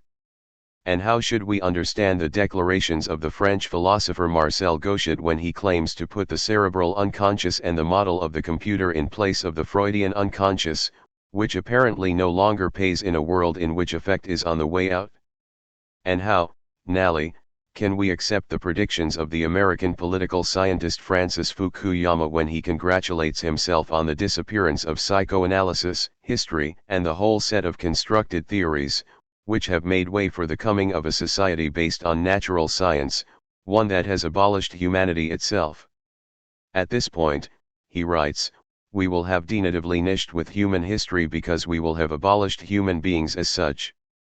Then a new history will begin, beyond the human. Of course, these excesses are denounced by other scholars who do not hesitate to castigate the scientific illusions of their colleagues. So Gerald Edelman, American neurologist and winner of the Nobel Prize for Medicine, maintains that the unconscious, in the Freudian sense, remains an indispensable notion for the scientific understanding of human mental life. In a work entitled The Remembered Present, A Theory of the Biology of Consciousness, he further shows that hostility to the Freudian model derives not so much from scientific discussion as from the resistance of the scholars themselves to their own unconsciouses. With my late friend Jacques Monod, a great molecular biologist, I often had heated discussions about Freud. He stubbornly maintained that Freud was anti-scientific and probably a charlatan. On my side, I defended the idea that, while he wasn't scientific in our sense of the term, Freud had been a great pioneer intellectual, particularly with regard to his vision of the unconscious and its role in behavior. Monod's response to that he came from a strict Protestant family would be, "I am completely conscious of my motivations and entirely responsible for my actions. They are all conscious." In exasperation, I once retorted, "Jacques, let's just say that everything Freud said applies to me and none of it applies to you." "Exactly, dear friend," he replied. Like Edelman, the French neurobiologist Alain Prokians stresses that for him, and contrary to Jean-Pierre Changeur, no contradiction exists between the science of the brain, genetics, and psychoanalytic doctrine. If genes are belonging to the species and our physical type, they do not on their own determine our personalities as thinking beings. The brain is not a computer with its codes dictated by the genetic apparatus. Freud was closely attached to the most developed science of his time and wanted to make psychology into a natural science. This is why, in an incomplete manuscript that he wrote at fever pitch he posited a certain number of correlations between the structures of the brain and the psychical apparatus, by trying to represent psychical processes as so many quantitative states determined by material particles or neurons. He classified these into three distinct systems: perception, phi neurons, memory, psi neurons, and consciousness, omega neurons. As to the energy transmitted, quantity, it was governed, Freud thought, by two principles, one of inertia, the other of constancy, and it derived either from the external world, and so was carried by the sense organs, or from the internal world, meaning the body. Freud's ambition at this time was certainly to bring everything in normal or pathological psychical functioning back to this neurophysiological model: desire, hallucinatory states, ego functions, the mechanism of the dream, and so forth. This need to neurologize the psychical apparatus, in fact, as Henry F. Ellenberger stresses, amounted to an obedience to a scientific representation of physiology and a fabrication, once again, of a cerebral mythology. Freud became aware of this and gave up this project in order to construct a purely psychological theory of the unconscious. Nonetheless, even if he was declaring in that every attempt to discover a localization of mental processes, every endeavor to think of ideas as stored up in nerve cells and of excitations as traveling along nerve brays, has miscarried completely, he never abandoned the idea that a localization of this kind might one day be demonstrated. The deficiencies in our description would probably vanish if we were already in a position to replace the psychological terms by physiological or chemical ones. Since its posthumous publication in The Project for a Scientific Psychology has been the subject of countless commentaries and caused a lot of ink to For classical Freudians, this manuscript merely represents a stage in the construction of a true theory of the unconscious, freed from any cerebral substratum. And if Freud rejected the text to the extent that he never claimed it back from his friend Wilhelm Fliess, that certainly indicates that he was always haunted, even in abandoning it, by the temptation to naturalize the science of the mind. So the project has remained a sort of invisible ghost, forever passing across all his writings. For the adversaries of psychoanalysis, the publication of this manuscript was a gift. It gave them the right to declare that Freud had definitively departed from the domain of true, so-called natural, science, choosing the path of what they called non-science, meaning the irrational, literature, mythology, the non-refutable. There was thus no longer any need to discuss his conception of the unconscious, since psychoanalysis no longer derived from any possible scientific evaluation. In reality, hostility to Freudian theses had begun well before the contents of the project became known. Scholarly historiography has shown that Freud was in fact neither the inventor of the word unconscious nor the RST to discover its existence.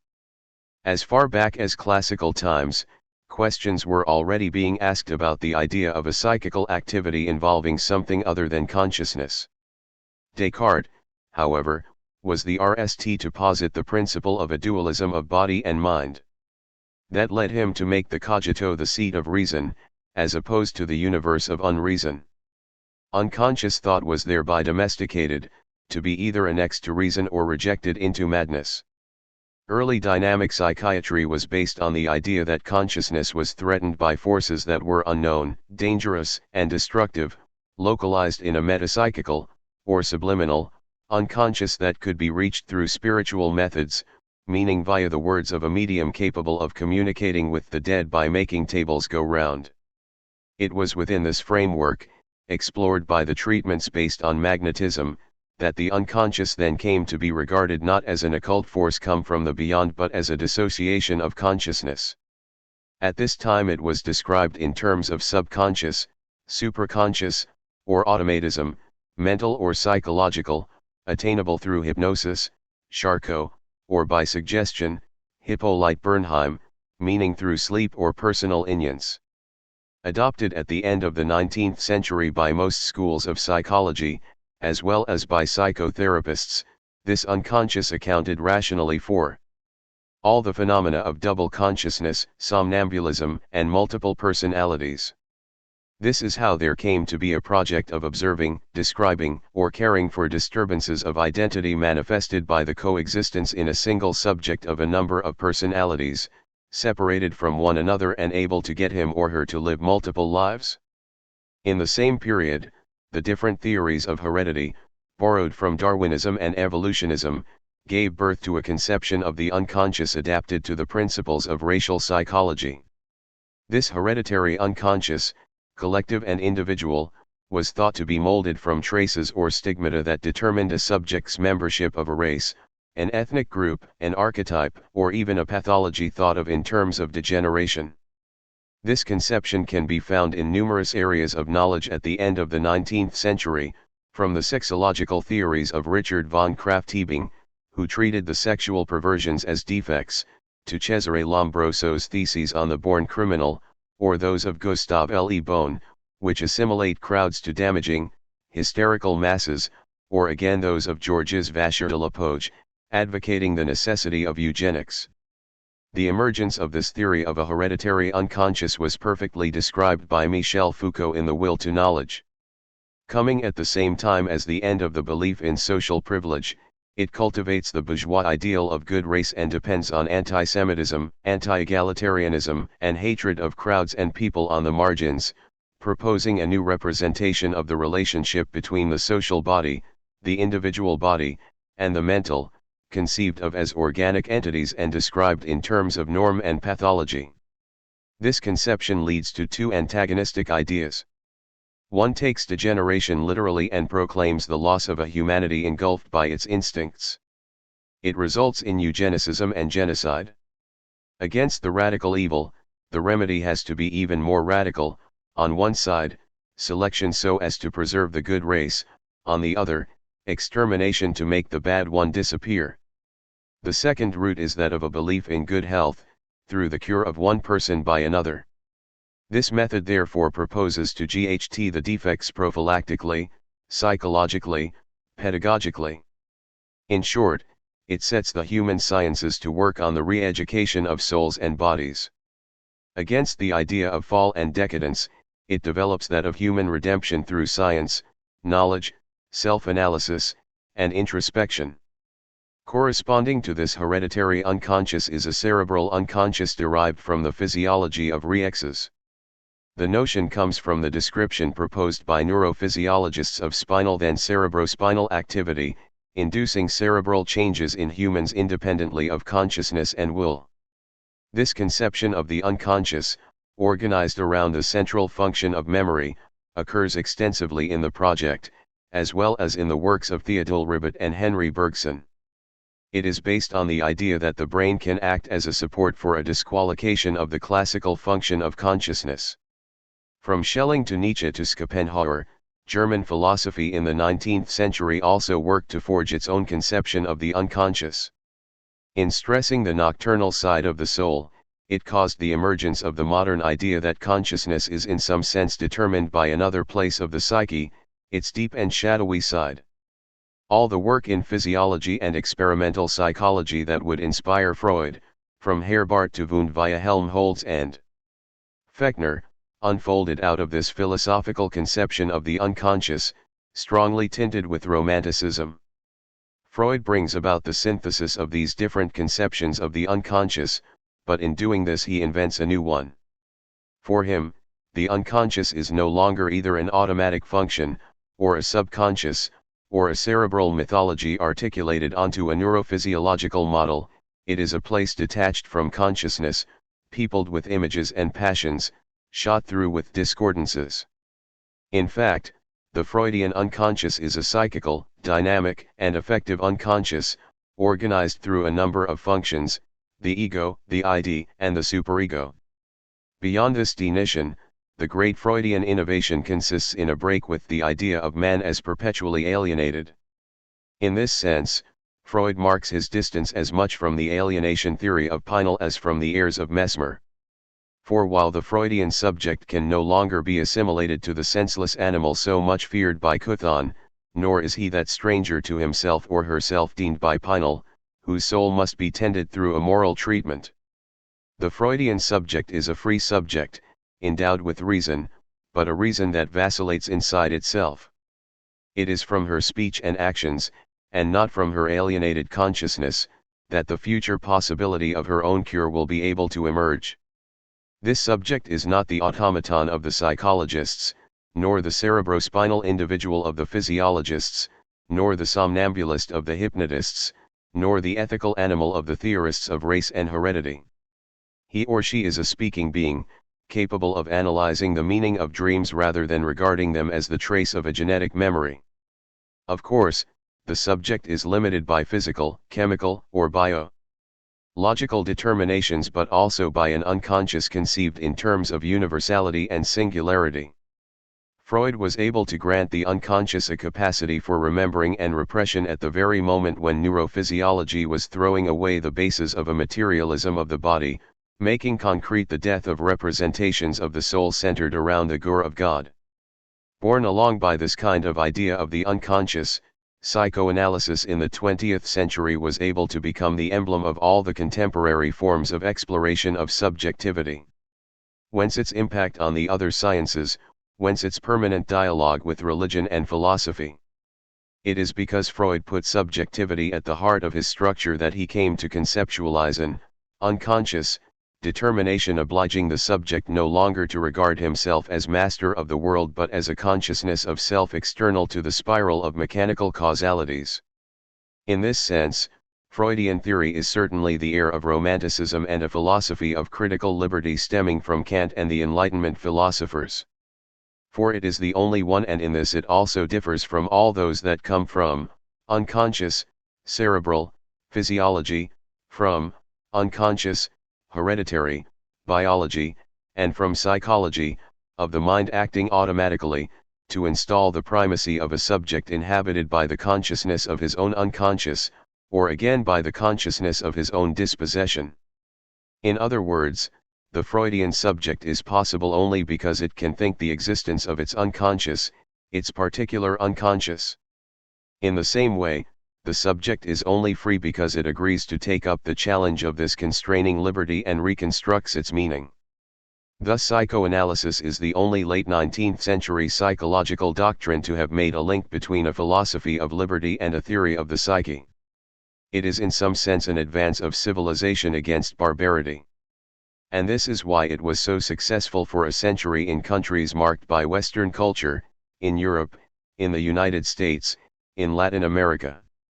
Notwithstanding the attacks made on it, and notwithstanding the rigidity of its institutions, In these circumstances it ought once again today to be able to bring a humanist response to the gentle and death-dealing savagery of a depressive society tending to reduce human beings to machines without thought or feeling. The Freudian unconscious rests on a paradox: the subject is free but has lost the mastery of his or her interiority, is no longer master in his own house, in the well-known formula. Freud disengages the subject from the different kinds of alienation to which it is tied by the other conceptions of psychology. In the same way, he constructs a theory of sexuality very different from all those that were advanced by scientists at the end of the 19th century. This novelty can be discovered through a reading of the famous Equinox letter, written on September, in which Freud explains the reasons why he is giving up the so-called seduction theory. I no longer believe in my neurotica. Now I can once again remain quiet and modest, go on worrying and saving. Rebecca, take off your gown, you are no longer a bride. The word seduction refers rst of all to the idea of a sexual scene where a subject, generally adult, uses his or her real or imaginary power to abuse another subject reduced to a position of passivity, a child or woman, mostly. The word is thus charged with the weight of an act based on the moral and physical violence exercised over another, executioner and victim, master and slave, dominant and dominated.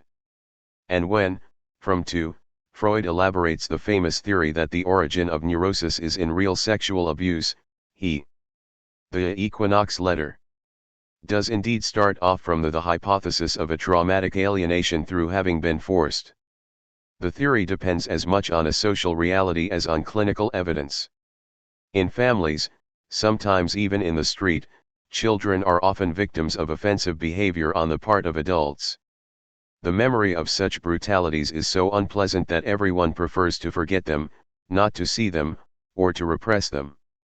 Through listening to turn-of-the-century hysterical women-conding stories like this to him, Freud is satisfied with their accounts and constructs his RST hypothesis, that of repression and the sexual causality of hysteria. He thinks it is because they really have been seduced that hysterical women suffer from neurotic troubles.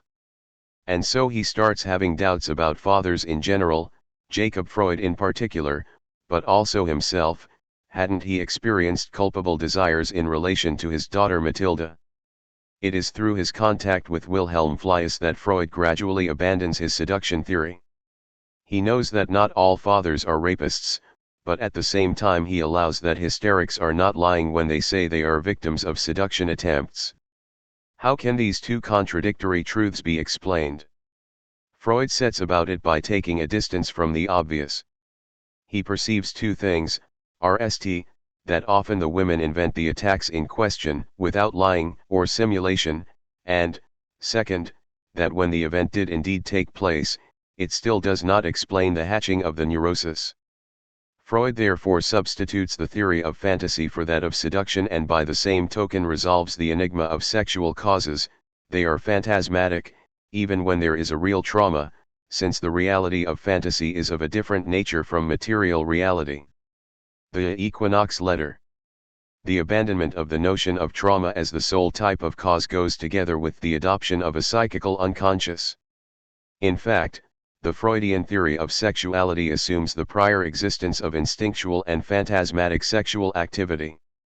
It is based on the idea that the subject is both free of his or her sexuality and constrained by it.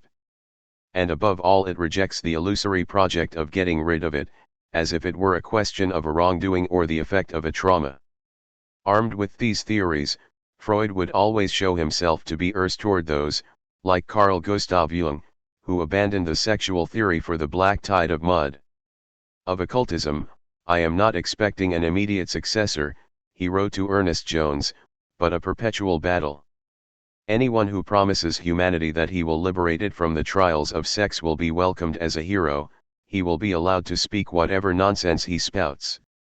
In thus making sexuality and the unconscious the foundation of the subjective experience of freedom, Freud breaks with the religion of admission and confession as much as with the scientific ideal of sexology. This new approach is neither a witch hunt, nor a classification from on high, nor fascination with the kind of cheap eroticism characteristic of scientism or religious puritanism. For him, The point is not to judge sex or make it transparent or spectacular, but to let it be expressed in the most normal and honest way. For nothing is further from the Freudian conception than the idea that sexuality is naturally unhealthy. Thus Freud is the inventor of a science of subjectivity that goes together with Western society's establishing notions of private life and legal subjects. In the matter of sexuality, then, the Freudian scandal consists in reversing the order of normativity and in taking humanity's negativity for its positive nature.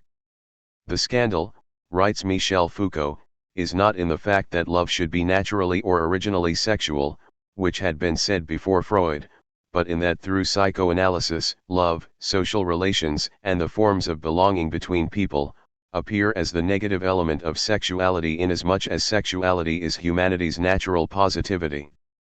Freud's abandonment of the seduction theory also reminds us that the Viennese thinker's work was contemporary with the passing of the set of laws that cumulatively played a major part in the weakening of the power of the fathers in Western society, laws reducing paternal rights, laws on bad forms of treatment, on corporal punishment, and so forth.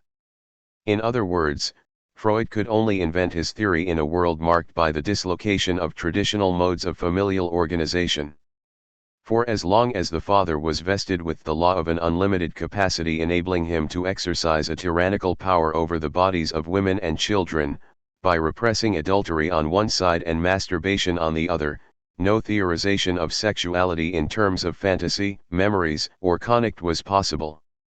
This is why, everywhere in the world, psychoanalysis was to become an urban phenomenon affecting subjects sunk in anonymity, solitary or detached from their traditional attachments, and folded in on a restricted family nucleus. For the theory of seduction, we can outline three tendencies among Freudians and anti-Freudians.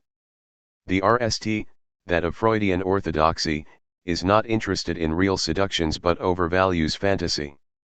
It leads to never being concerned during analysis with the real abuse suffered by the patient in his or her childhood or present life. The Equinox letter.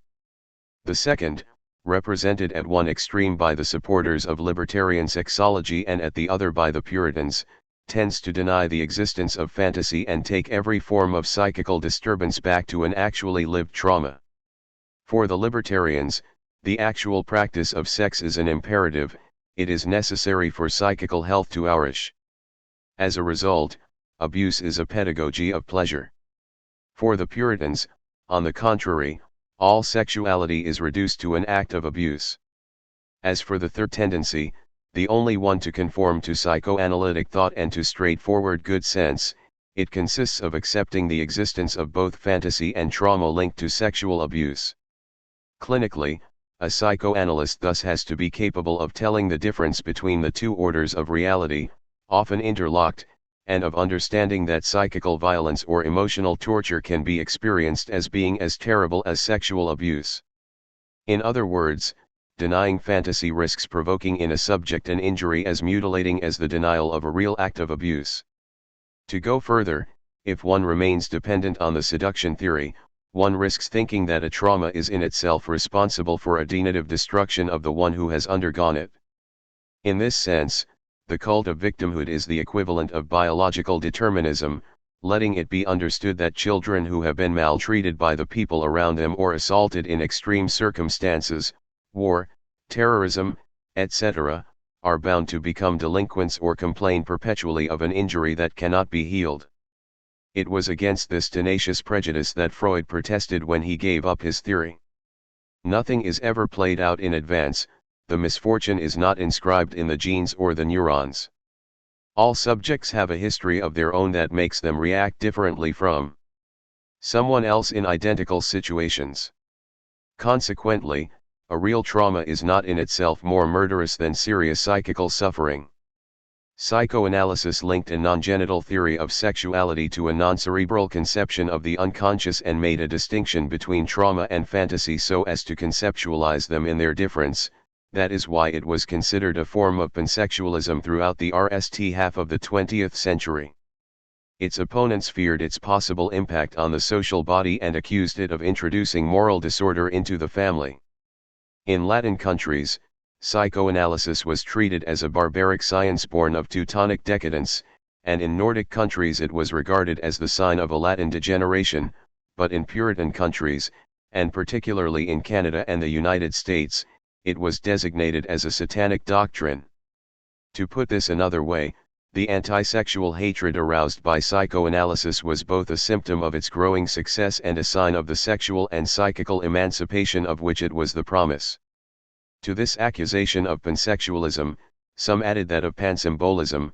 They accused Freud of having restored a spiritualist conception of the unconscious based on an art of divination, the decoding of symbols and dreams, a long way from scientific rationality. The Equinox Letter. In the years following World War II, at a time when psychoanalysis was enjoying great success in the United States and a revival in France and developing fast in Latin America, it went on being attacked. The pansexualism argument fell into disuse in parallel with transformations to the family and the emancipation of women. But with the success of psychotropic drugs and the medical advances achieved, it was becoming possible to challenge the status of the Freudian unconscious. As a result, a new cerebral mythology established itself with the aim of demonstrating that psychoanalysis was not a science but a method of literary introspection or a variant of the ancient key to dreams. This mythology took the name cognitive unconscious. For its supporters, it was indeed about reviving the idea of a possible tie between the brain and thought, based on an analogy between brain functioning and the computer. Cognitive science appeared in the United States around. The initial task it set itself was to describe the dispositions and capacities of the human mind, cognition, such as language, perception, reasoning, motor coordination, and planning. Resting on a conception of the mind according to which the mental and the neural are two sides of a single phenomenon, this science also used a number of fast-developing disciplines: neurobiology, or the study of Freud is dead in America.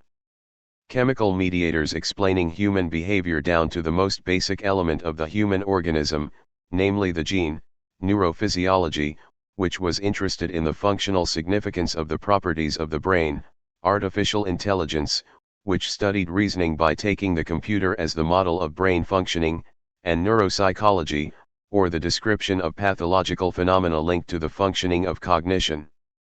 The aim of all these disciplines was, and still is, to give a universal account of the functioning of human mental activity, starting from a characterization of the nervous system as a physico-chemical system. The primary objective of this cognitive psychology was to contest RST behaviorism, but above all psychoanalysis, considered as a real plague. Howard Gardner writes, "There was also the intoxication of psychoanalysis. While many scholars were intrigued by Freud's intuitions, they felt that no scientific discipline could be constructed on the basis of clinical interviews and retrospectively constructed personal histories. Moreover, they deeply resented the pretense of AL that did not leave itself susceptible to disconfirmation. Between the hard-line credo of the establishment behaviorists and the unbridled conjecturing of the Freudians, it was difficult to focus in a scientifically respectable way on the territory of human thought processes.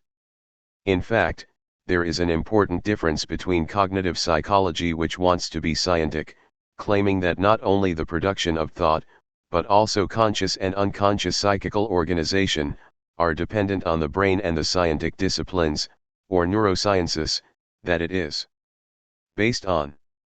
The idea that what the human mind does can be achieved in the same way by a machine, the computer, comes from Alan Turing, the brilliant inventor of the machine that bears his name.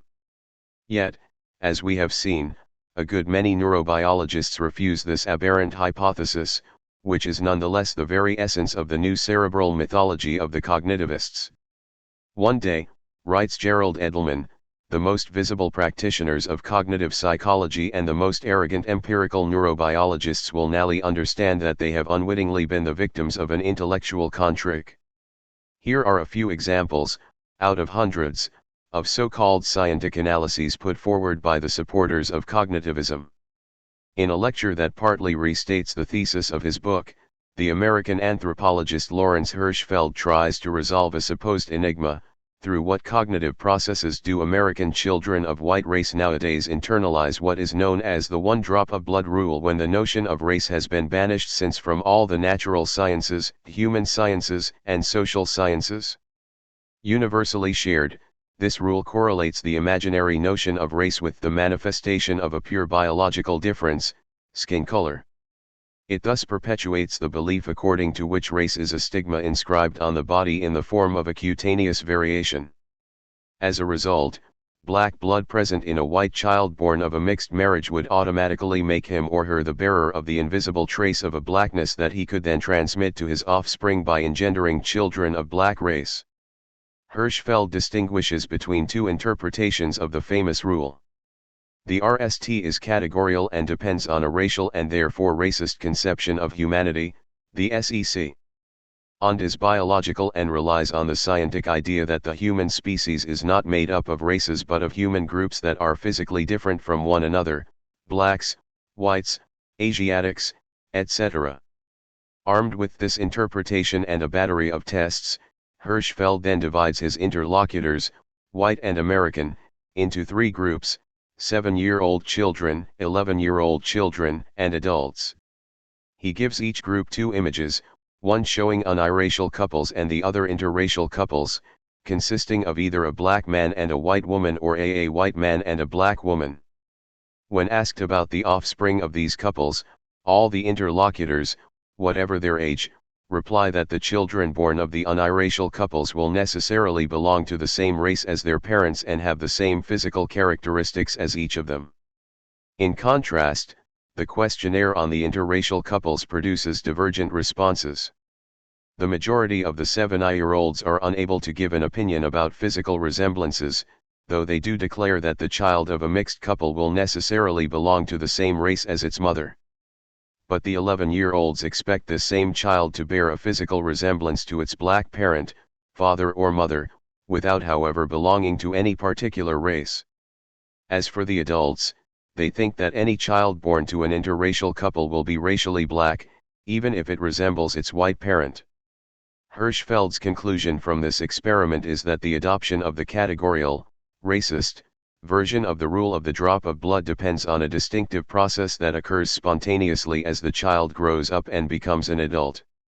In other words, instead of asking why 7-year-old children always privilege maternal capacity above physical appearance and why, in contrast, 11-year-olds privilege a balance between the two poles, maternal and paternal, above membership of a race, and instead, finally, of trying to understand why white American adults assimilate a physical difference to a race, Hirschfeld is content to announce, with the aid of a battery of tests that prove nothing, that the perception of race must be a natural element of human cognition.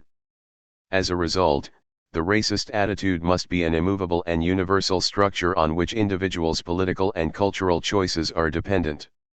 It will then come as no surprise that Fanny Hurst's famous novel Imitation of Life, which inspired this experiment, should be more relevant than Hirschfeld's convoluted jargon to interpret the profound significance of the great American myth of the drop of blood. A long way from all the would-be experimentation on whether racial feeling is innate or acquired, the work retraces the tragic existence of a white woman unconsciously suffering from the anguish of biological pollution who chooses sterilization as a solution to her identity fantasy rather than having to confront the risk of transmitting the invisible stigmata of the hated race to her offspring. As to the question of knowing why a belief persists after it has been invalidated by science, I won't dwell on that now. If Lawrence Hirschfeld applies cognitive science to the domain of anthropology, Howard Gardner, the American assailant of psychoanalysis, has recourse to the same doctrine for his invention of a would-be science of exceptionality. In one of his studies, published in, he thinks he can explain the genesis of genius in 4 great personalities: Mozart, Freud, Gandhi, and Virginia Woolf, by constructing a typology of characteristics and forms of behavior that you would think had come straight out of a mixture of astrology and folkloric psychology.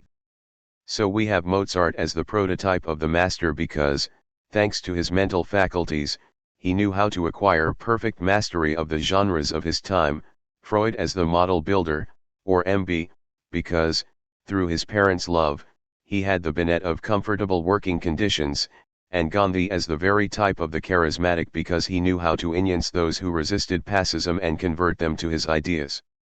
Finally, we have Virginia Woolf as the best incarnation of the introspective, because, having suffered abuse in her childhood, she was able to turn her gaze inside herself, to understand the human race. With GERS to support him and a proliferation of charts, graphics, and measurements of every kind, Gardner thus constructs, in all seriousness, his psychology of typical proles on the basis of which he thinks he can explain exceptional destinies by contrasting them with ordinary fates. In other words, the science we are dealing with here bears no relation to the scientific approach. Christopher Frith, an English researcher and professor of neuropsychology, proposes to explain the genesis of schizophrenia by showing it to be an alteration of the processes implicated in the initiation of action, poverty of action, in some way linked to a failure in the central, cerebral, control of communication, central monitoring system. This form of madness has been known since time immemorial but was described in by Bleuler. It is characterized by splitting incoherence of thought, affectivity, and action to which may be added delirious activity and withdrawal into the self. All these symptoms are united in delusions of control that lead the patient to think he or she is dominated in his thoughts and actions by diabolical forces outside him. But for Frith, schizophrenia is only a failure of mentalization brought on by physico-chemical processes themselves malfunctioning and not connected to a delirious organization, though they do indicate the psychical reality. Supporters of all these theses, flourishing in the laboratories of contemporary scientific research, seem to be unaware of the famous story of the madman who leaves the asylum dragging behind him a funnel attached to a string. When the well-meaning guard asks him how his dog is, he replies, "But it isn't a dog, it's a funnel." A few yards further on, once he has passed the entrance to the hospital, he turns round and calls to the object, "Hey, Mirza, we fooled him all right, didn't we?" What all these theories have in common is to support a reactionary and nihilistic vision of humanity. No point in condemning racism, because what you are dealing with is an innate disposition inscribed in the neurons. No point in researching the meaning of the distinctive history of one particular person, genius, talented, or ordinary, if that history is a matter of necessity. No point, Nally, in getting preoccupied with the meaning of what is said by the mentally ill, if the person afflicted by madness is only cognitively disabled. To treat him, surely all we need do is classify his symptoms in the DSM category most appropriate to his behavior and then treat him with the corresponding antipsychotic drugs. The best one can do is to try, with the help of diverse injunctions, to persuade him to stop his false reasoning. There is no direct link between the development of the cognitive sciences and the DSM's dismantling of the four great models of dynamic psychiatry, but it was certainly in the name of the same assumptions that the great cleaning up operation was effected, for both of these and at the same time, with the aim of eradicating the whole group of theories of subjectivity from academic and medical thought.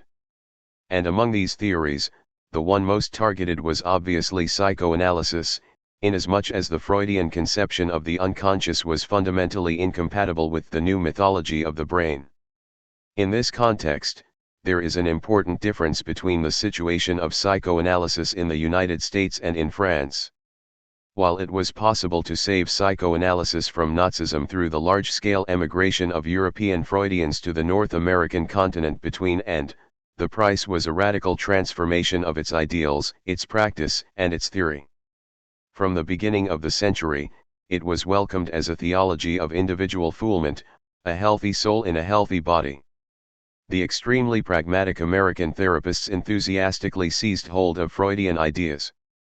But they straightway sought to measure sexual energy, to prove the efficacy of analyses by producing endless statistics and conducting surveys to find out whether the concepts could be applied empirically to the concrete problems of individuals. In these circumstances, and with all tendencies mixed up, transatlantic psychoanalysis became the instrument of an adaptation of humanity to a utopia of happiness. It won recognition less for its system of thought or for the philosophical questionings it brought with it than for its capacity to offer an immediate solution to the sexual morality of a liberal and Puritan society. Through psychoanalysis, the guilty person was no longer condemned to the hell of his passions but capable of freeing himself from them. Thanks to it, he would no longer be constrained by a diabolical sexuality, he could detach himself from it. Yet, as I have already stressed, nothing is more foreign to Freudian thought than this healthy ideal that assumes that sexuality is unwholesome and that the normal individual must make a confession about it in order to erase the trace of an original sin from his mind. Fritz Wittels, a Viennese disciple of Freud's who had become an American citizen, wrote an extremely lucid chapter on this subject in his memoirs. The soil in which psychoanalysis grew and expanded has been destroyed for a century.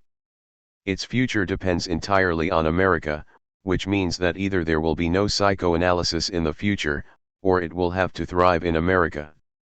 May the expression of a few misgivings regarding this future therefore be permitted. America's magnificent scientific spirit is as yet devoted to dimensions, to measuring and weighing, to figures and statistics.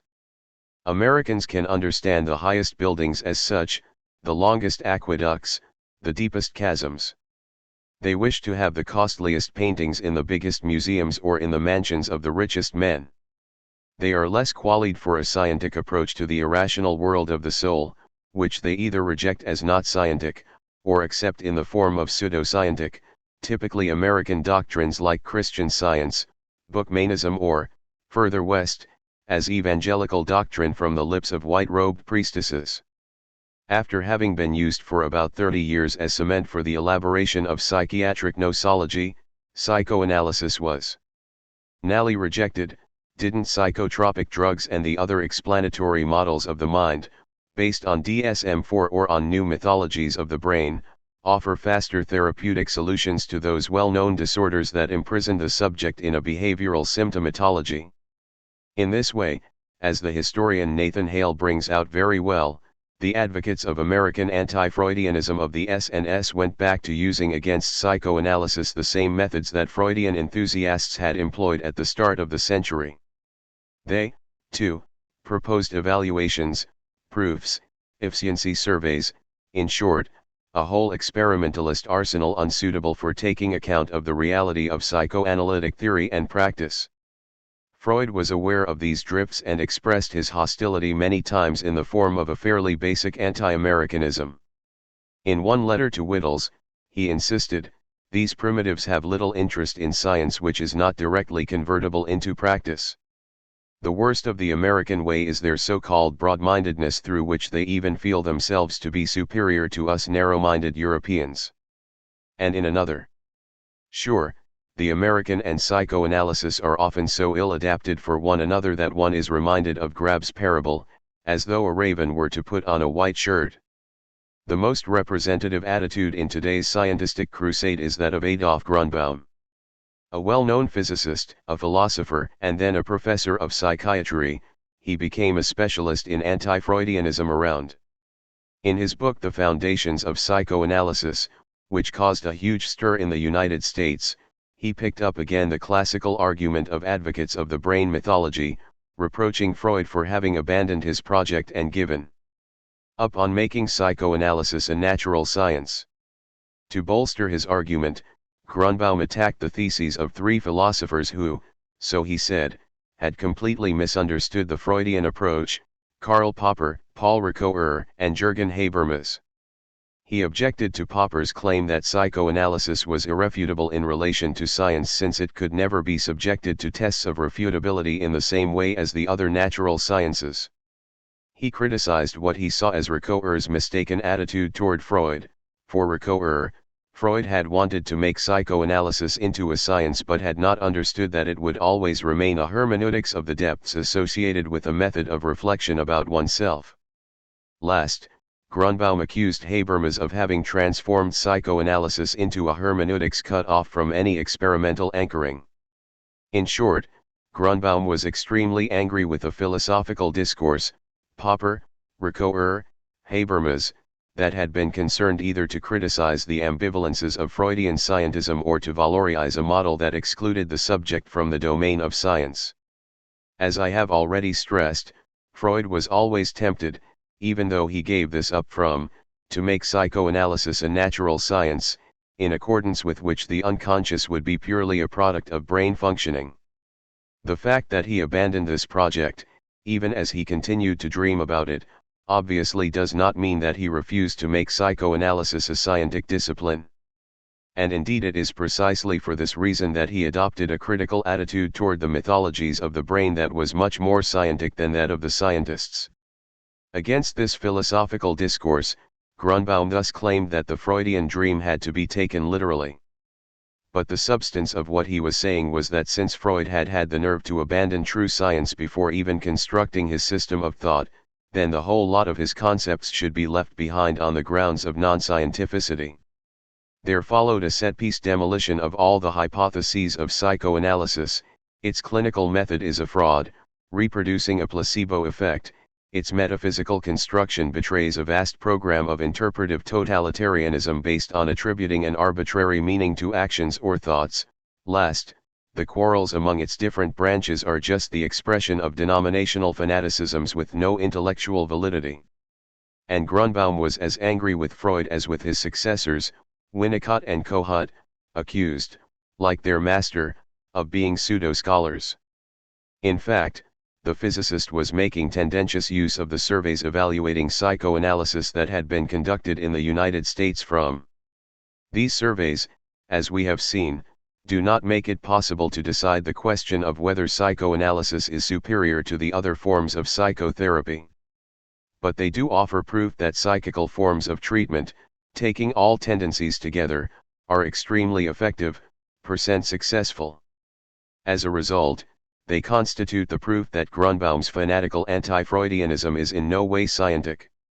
On the question of experimental validation, Grunbaum limited himself to demolishing one of Freud's great case histories, the rat man, whose real name was Ernst Lanzer. During the analysis, Freud had connected the fear of rats with a childhood memory recounted by Lanzer, who had been punished by his father for masturbating. Commenting on this passage, Grunbaum suspected Freud of taking what the patient said literally and believing in this childhood episode that perhaps had never existed. Then he objected to his establishing a relation of cause and effect between the fear of rats and obsessional neurosis. In short, he accused him of inventing a system of interpretation that bore no relation to reality. It would of course be possible to oppose Grunbaum with another argument drawn from another Freudian analysis, that of the wolf man, whose real name was Sergei Konstantinovich Pankejeff. During this analysis, Freud had reconstructed a primal scene on the basis of his patient's dream. At the age of 18 months, Sergei had seen his parents, on their knees on the white bed sheets, indulging in intercourse at Turgo 3 times over. Questioned about this many years later, Pankejeff declared that presumably the scene had never taken place, since in Russia children do not sleep in their parents' bedroom.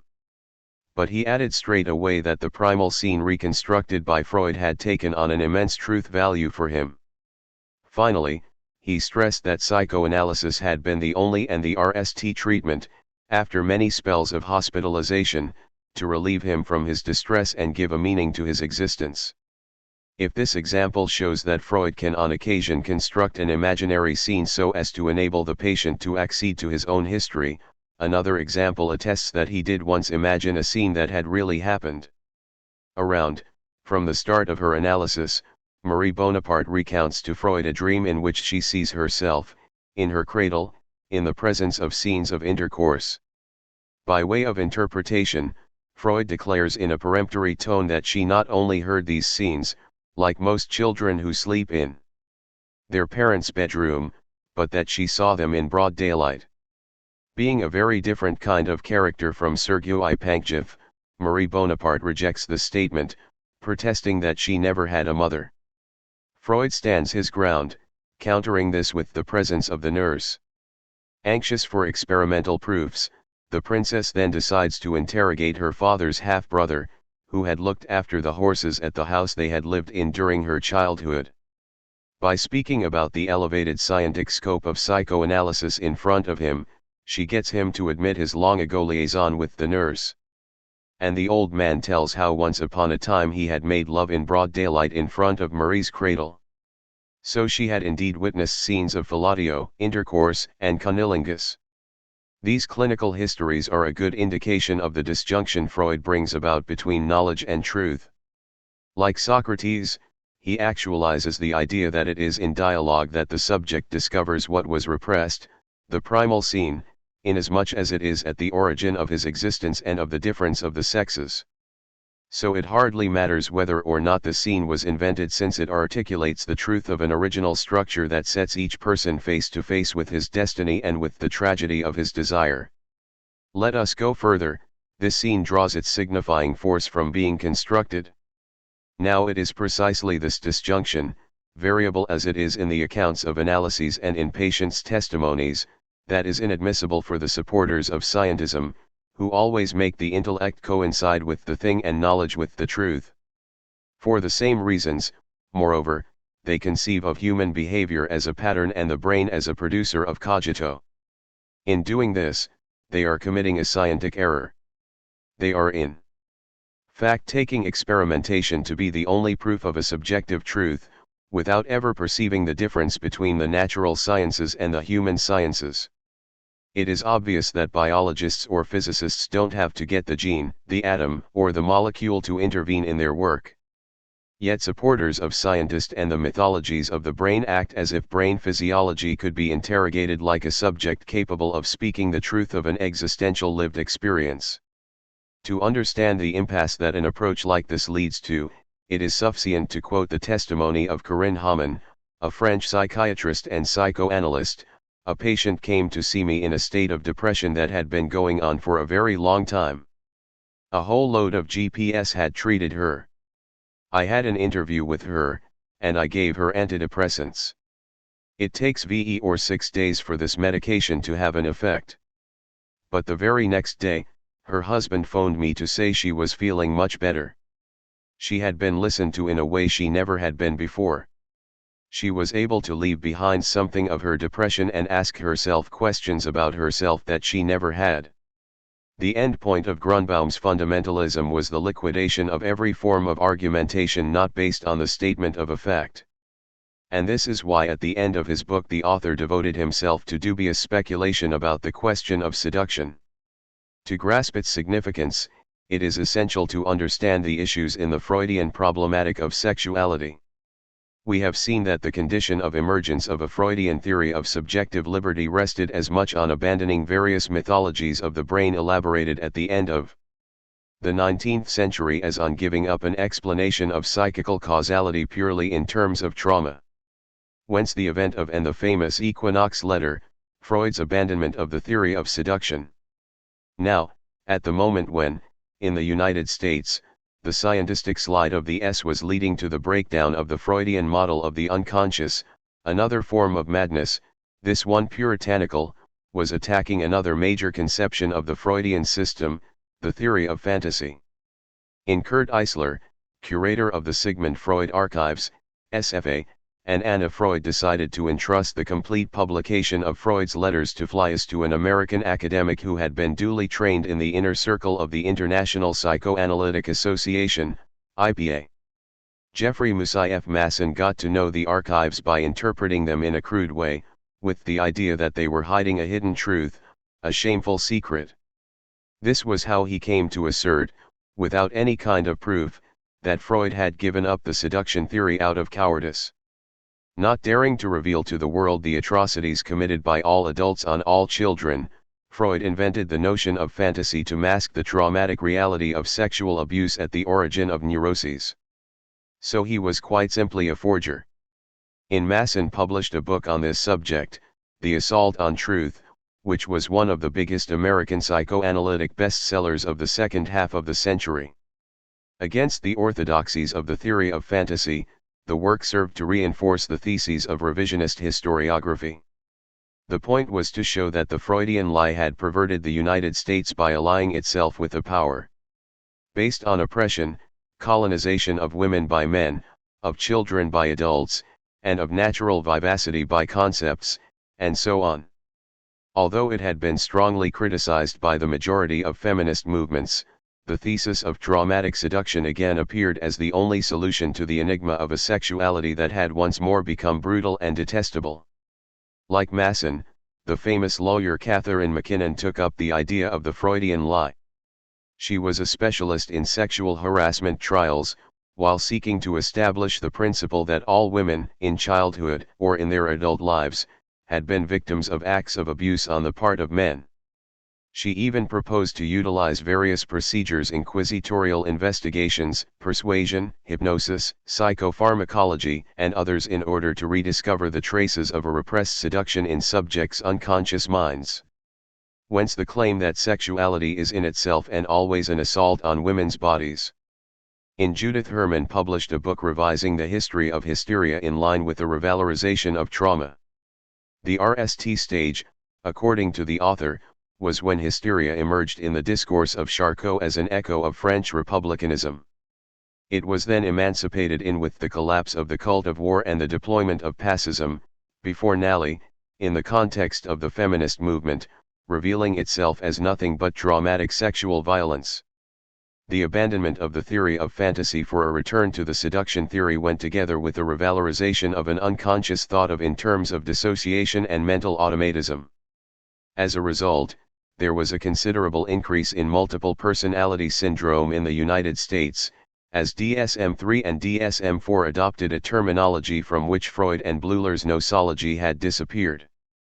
Defined as a disturbance of identity, the phenomenon of multiple personality developed in the 19th century before disappearing at the moment when, under the influence of the second type of dynamic psychiatry and the Freudian conception of neurosis, women, who formed the majority of the sufferers, were regarded as full subjects and no longer as strange, sexually abused, and hampered by a dislocated consciousness.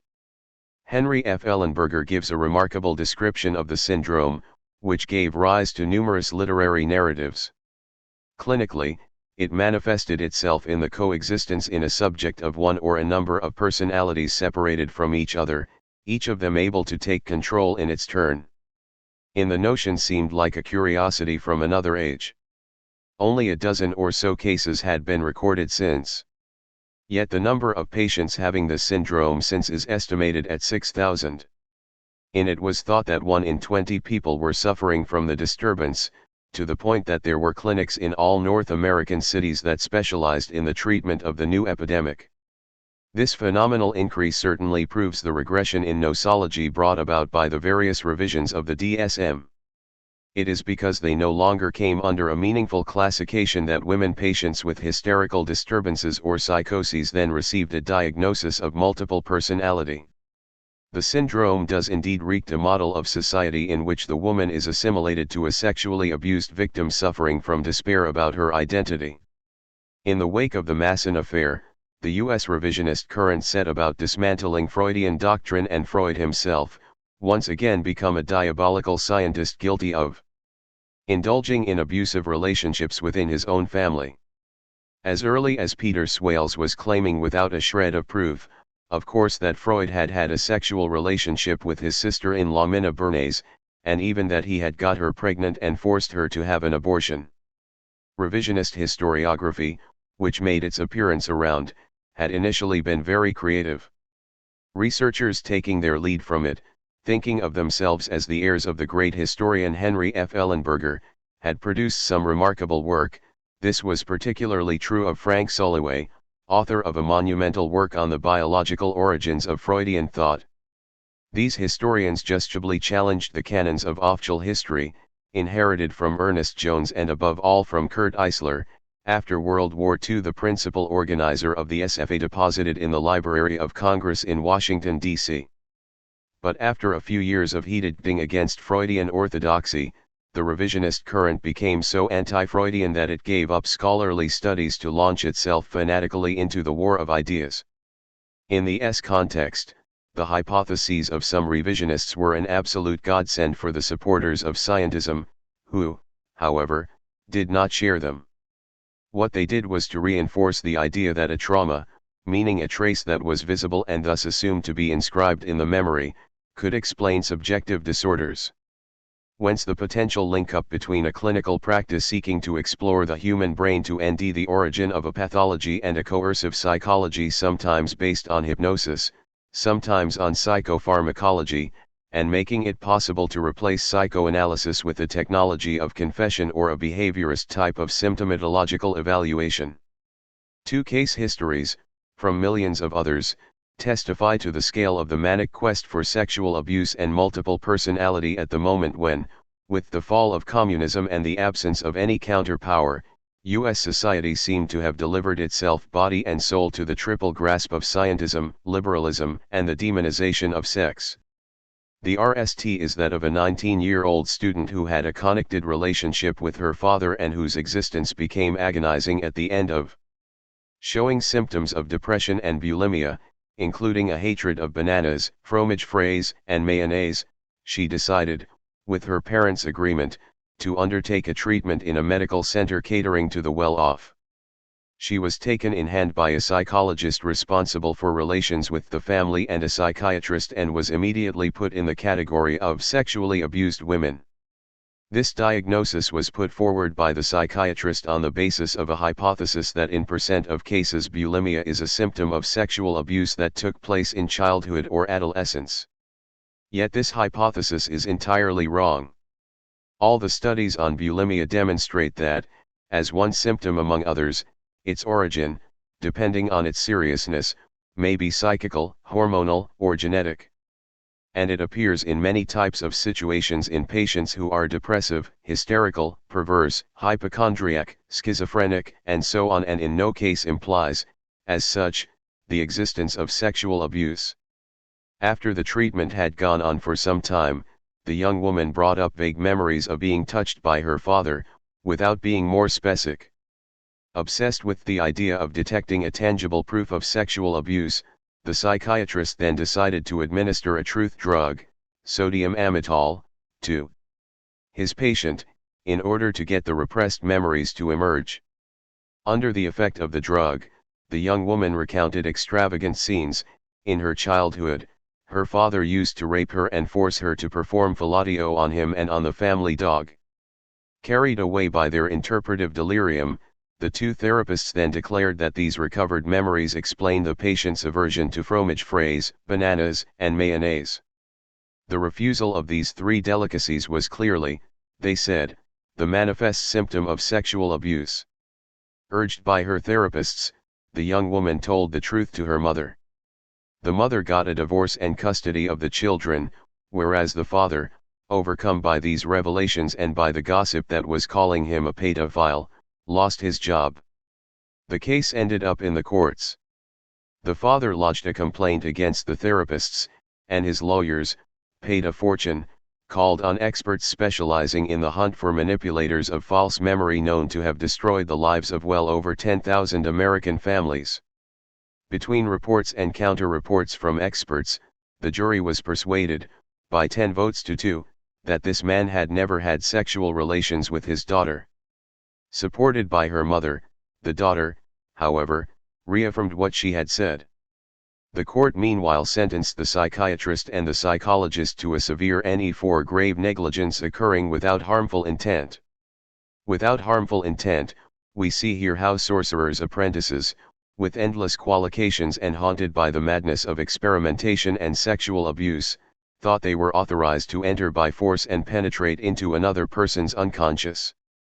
The result of this disastrous case, in which the difference Freud established between trauma and fantasy was completely blurred, is that neither the patient nor her family will ever be able to know the truth of her history. And so she will remain the victim of a system itself based on a victimological delirium and the spread of scientistic ideology. The second story, which goes back to the same period, is that of a woman who, with the help of the DSM, had been diagnosed with multiple personality disorder. When she was sexually attacked by a man and took the case to court, the lawyer for the prosecution maintained that she had 21 personalities and none of them had consented to having sex. The jury and the psychiatrists then had a discussion to ascertain whether this woman's different personalities would be capable of testifying under oath, and whether or not each of them had her own sexual adventures. The man was found guilty because 3 of the victims' personalities had testified against him. But following a counter-report, a new trial took place. What had happened was that a number of psychiatrists had claimed that the lady had 46 personalities rather than 21. So it was necessary to find out whether these new personalities would also testify during the trial. Cases like these have become frequent in North America. They show very well the kind of fanaticism that can result from the idea that any sexual act is in itself a sin, a rape, a trauma, and any unconscious a dissociated state with no place for subjectivity. In spite of these drifts, it should never be forgotten that it was this America that Freud so detested that also gave psychoanalysis its nest hours of glory after saving it from Nazism. And it was in the United States that the best scholarship on the history of Freudianism and Freud himself was published, as shown by the works of Peter Gay, Karl Skorsk, Nathan Hale, Isef Hayam Yerushalmi, and plenty of others, too. No country has ever been so enthusiastic about the Viennese invention, and there have never been more supporters of psychical therapy. And doubtless this enthusiasm is not unrelated to the anti-Freudian rage that is manifesting itself at the dawn of the new century. To close this chapter, I will return to Adolf Grunbaum, the principal U.S. representative of scientifically inspired anti-Freudianism. In his book, he ends up not deciding between the supporters of libertarian sexology, favorable to pedophiles, and the Puritans, who reduce the sexual act to a form of abuse. He does this not to make clear the strange theoretical proximity of their respective attitudes, but to set against them the idea that only experimental testing, with calculations and samples, would make it possible to say whether or not subjects abused in their childhood are in a worse state as adults than others who have not lived through this drama. Grunbaum never wonders about the nature of the malaise of abused subjects as opposed to those who have not been and who can, in some cases, present much more disturbing symptoms than those resulting from sexual cruelty. It is quite obvious that approaches of this type, where the object is to take stock of a psychical state rather than to understand its specific meaning, have no scientific value, since they do not take account of the reality of the state of the subject. But there is a more serious problem than this. By adopting a so-called objective attitude, you condemn yourself to observing crimes, rape, offenses, pedophilia, transgressions, incest between adults, and straightforward neuroses all in the same way, and without making any distinctions between them. Scientific objectivity is then just the screen behind which hides the thrill of abolishing any human relation to the law and so to the forbidden. To satisfy this crazy rambling, will we one day have to shut up 2 groups of young children in laboratory cages, one accompanied by pedophiles and the other supervised by educators beyond suspicion? And then will we have to wait for a number of years to observe the differences and measure the gaps so as to conclude, after much hesitation, that traumatic effects either exist or are absent? In France, scientific hostility towards psychoanalysis never took on the appearance of such a furious conflict. For the first half of the century, attacks essentially polarized over Freudian pansexualism, always assimilated to a Teutonic decadence. The enemies of the new doctrine deliberately treated it as crowd science and judged it incapable of conveying the subtlety of the Latin or Cartesian genius. Faced with this situation, a number of pioneers tried to Frenchify psychoanalysis. This was particularly true of Édouard Pichon, the only one to give some coherence to this illusory project. As opposed to chauvinism, the surrealists led by André Breton proclaimed their attachment to a romantic conception of the unconscious. At any rate, in France the resistance to psychoanalysis never took the exclusive form of scientism, and this tendency remained a minority one despite every effort on the part of representatives of psychology who missed no opportunity to denounce the non-experimental nature of Freudian analysis. As to psychoanalytic doctrine, in France it was never taken as an ideology of happiness, but as the instrument criticizing all attempts to normalize subjectivity. After World War II, the themes of pansexualism and Frenchness became obsolete. Debates between the prop-psychoanalytic and the anti-psychoanalytic then took an ideological, political, or philosophical turn.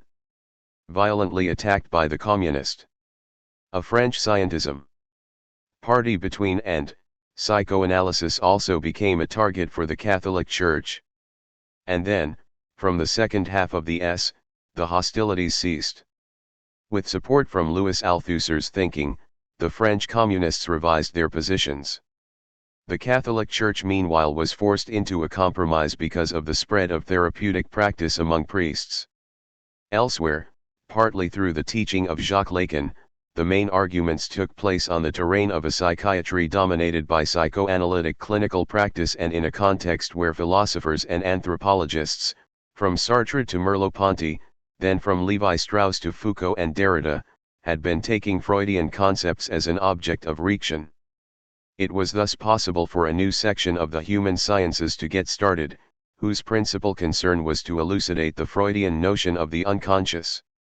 For the existentialist philosophers, the interrogation focused on the compatibility between unconscious determination and subjective freedom, whereas for the structuralists the question was about knowing whether or not Freud's instinctual unconscious could be disengaged from biology to enter the frame of a general theory of symbolic systems. During this period, the only French book comparable to Grunbaum's, and it was quite inusual, was Pierre de Bréritzen's La Scolastique Freudienne, Freudian Scholasticism. De Bréritzen was a child psychiatrist and hospital doctor. The position he adopted against psychoanalysis was as fanatical as that of his U.S. counterpart. He blamed Freud in the name of science for having abandoned the project and the natural sciences to become the artisan of a new hermeneutics characterized as scholastical, treating hysteria as a neuronal illness, a French scientism, and a profound posturing, and claiming that schizophrenia was reducible to a genetic anomaly. He countered the Freudian unconscious with the culturalist's notion of pattern, and the theory of fantasy with that of trauma. Finally, he stressed that dreams have no meaning apart from the one invented by the therapist to con the patient. Not content with treating Freud as a charlatan, de Bréritzen attacked Melanie Klein, described as mad, and René Spitz. And to explain the affective failings of children abandoned in orphanages, he had no hesitation in appealing to genetic causes. De Bréritzen had links with the French far right, especially with the New Right, and enlivened his scientistic language with a moral. In fact, he laid into divorce and abortion as well as Judeo-Christian religion, which he claimed was hostile to the foulement of the true materialist science. Whence the advocacy of a deranged atheism based on the cult of paganism. If de Bréritzen's arguments were the same as those of the supporters of cerebral man, their political bases were different. And moreover, in later anti-Freudian developments, those of Jean-Pierre Changeux, Marcel Gauchet, or the French cognitivists, we never find such a radical tearing apart of Freud's oeuvre. Most of the time, the critiques are directed against the psychoanalytic conception of the unconscious. But in France it is as if Freud the man were in some sense beyond attack. There is, however, one thing in common between the partisans of scientism and those of the reduction of the psyche to the neural, from Grunbaum to de Bréritzen to Changeux, an absolute rejection of religion. This atheism, it must obviously be pointed out, bears no resemblance to that of Freud or the heirs of the Enlightenment. Nor is it inspired by Renaissance ideals. Rather, it consists in a sort of religion of science leading to a straightforward obscurantism through denying what in human beings is connected to the psychical, the spiritual, or the imaginary and fantasy. Whence a blindness with regard to the irrational departures of scientific discourse. There is a good illustration of this attitude in the dialogue of that pitted Changeux against Ricoeur. In the course of the discussion, Changeux criticizes Protestant supporters of creationism. After having replaced Darwinian theory with the biblical account of Genesis, they had succeeded in getting the teaching of evolution banned in a number of universities in the United States. In his argument, Changeux contrasts religion and science in an unbelievably simplistic way. In his eyes, religion is always to be suspected of reactionary departures and science always invested with a pure ideal of progress. Without getting usted, Ricoeur then gets him to notice that the paradox in this business is that the creationists have received the support of numerous scientists, whereas well-known theologians have taken up the defense of evolutionism. The difference between the French and American situations of psychoanalysis is not to be explained by mindsets or by local characteristics but rather by geopsychoanalysis, in other words, by the dynamic of modes of implantation of Freudianism specific to each region of the world. In this regard, it should not be forgotten that France is the only country in the world where, for a whole century, the necessary conditions came together for a successful integration of psychoanalysis into every sector of cultural life, via both psychiatric and intellectual routes. So in this domain France is a French scientism. Exception. It is not because of some national superiority but because of a particular experience. Linked to a major event in human history, this exceptionality could theoretically be universalized. And indeed this is why it has been able to serve as a model for the institutionalization of democratic principles in numerous countries. Its origin goes back to the Revolution of, which granted scientific and juridical legitimacy to reason's consideration of madness, and then to the Dreyfus affair, which made possible the birth of a self-consciousness on the part of the intelligentsia. Without the Revolution, there would not have been a body of psychiatric knowledge in France capable of integrating the universal nature of the Freudian discovery, and without the Dreyfus affair, there would not have existed an intellectual avant-garde capable of supporting a subversive representation of the Freudian notion of the unconscious. In this connection, it is not clear that Hannah Arendt was right when she valorized the American model of revolution against the French one, stressing that the RST rested on an ethics of freedom, whereas the second privileged the primacy of equality. Even if French egalitarianism did result in the terror, provisionally relinquishing the establishment of liberty in favor of the collective happiness of the people, it is acknowledged today that the famous American model of the primacy of liberty is seriously troubled, by Puritanism and liberalism as much as by scientism or communitarianism. On the other hand, it does seem that the French model, relieved of egalitarianism, is more the bearer of an ideal of liberty. It is this French exceptionality that embarrasses both those who advocate the abolition of the revolutionary ideal and those in favor of behavior modification man. Both groups lament the notorious French belatedness, hoping that one day the science of the brain will nally manage to niche off the supposed archaism of Freudian doctrine, even if it means resuscitating the ancient conceptions of the unconscious, cerebral, hereditary, or automatic. This lamentation bespeaks the secret hope that the ancient gur of the intellectual Socratic sage, visionary poet, or politically involved philosopher might one day be replaced by that of the specialist or the expert with the job of marking out the innate platitude of a world reduced to the observable. It is quite possible, moreover, that this exceptionality is in the process of yielding at the very moment when Freudian universalism, of which it is the bearer, is dissolving into the particularities of different schools of thought. And no doubt, in order to revive it, a new Enlightenment Europe will have to be reconstituted. A French Scientism. Part 3. The Future of Psychoanalysis. Scientists have always considered psychoanalysis to be a hermeneutics.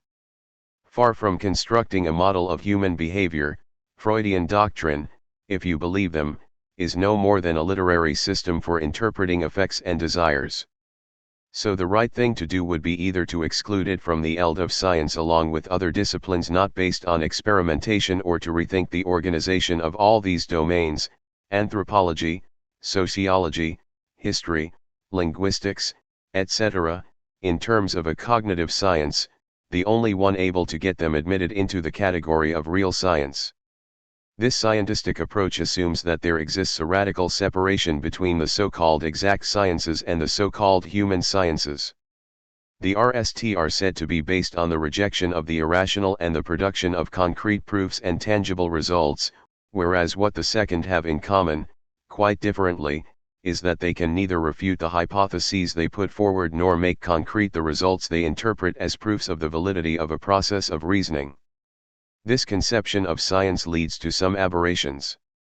Witness, if need be, in the eld that interests us, the story of the celebration of the centenary of psychoanalysis that followed the Masson affair. In December, when a major Freud exhibition, which had been planned for a long time, was being organized at the Science and Psychoanalysis Library of Congress in Washington, D.C., a petition signed by 42 independent researchers, mostly American, was sent to James Billington, director of the library, Michael Roth, chief organizer of the exhibition, and James Hudson, in charge of the manuscripts department.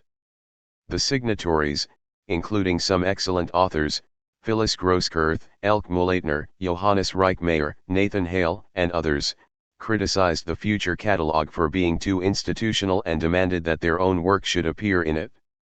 To lend support to this collective effort, two of the petition's organizers whose fanaticism is already familiar to us, Peter Swales and Adolf Grunbaum, set in motion a vicious press campaign against Freud, accusing him of sexually abusing his sister-in-law and being guilty of charlatanism. Frightened by this witch hunt, the organizers of the exhibition chose to postpone it, even though many American journalists and intellectuals showed their hostility to these extremist stands in the press. It should be said that several exhibitions had already been cancelled for similar reasons. One of these, on how slaves lived on the old plantations, had been deemed shocking by the black employees of the Library of Congress, anxious to remove the traces of a past described as humiliating. The exhibition was modified and transferred to the Martin Luther King Library. Another exhibition, on the Enola Gay, organized by the Smithsonian, had given rise to a chorus of protest because some Air Force veterans found it too sympathetic to the victims of Hiroshima.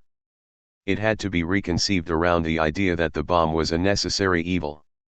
This was the context in which another petition was organized in France, on the initiative of Philippe Garny, a French psychiatrist and psychoanalyst.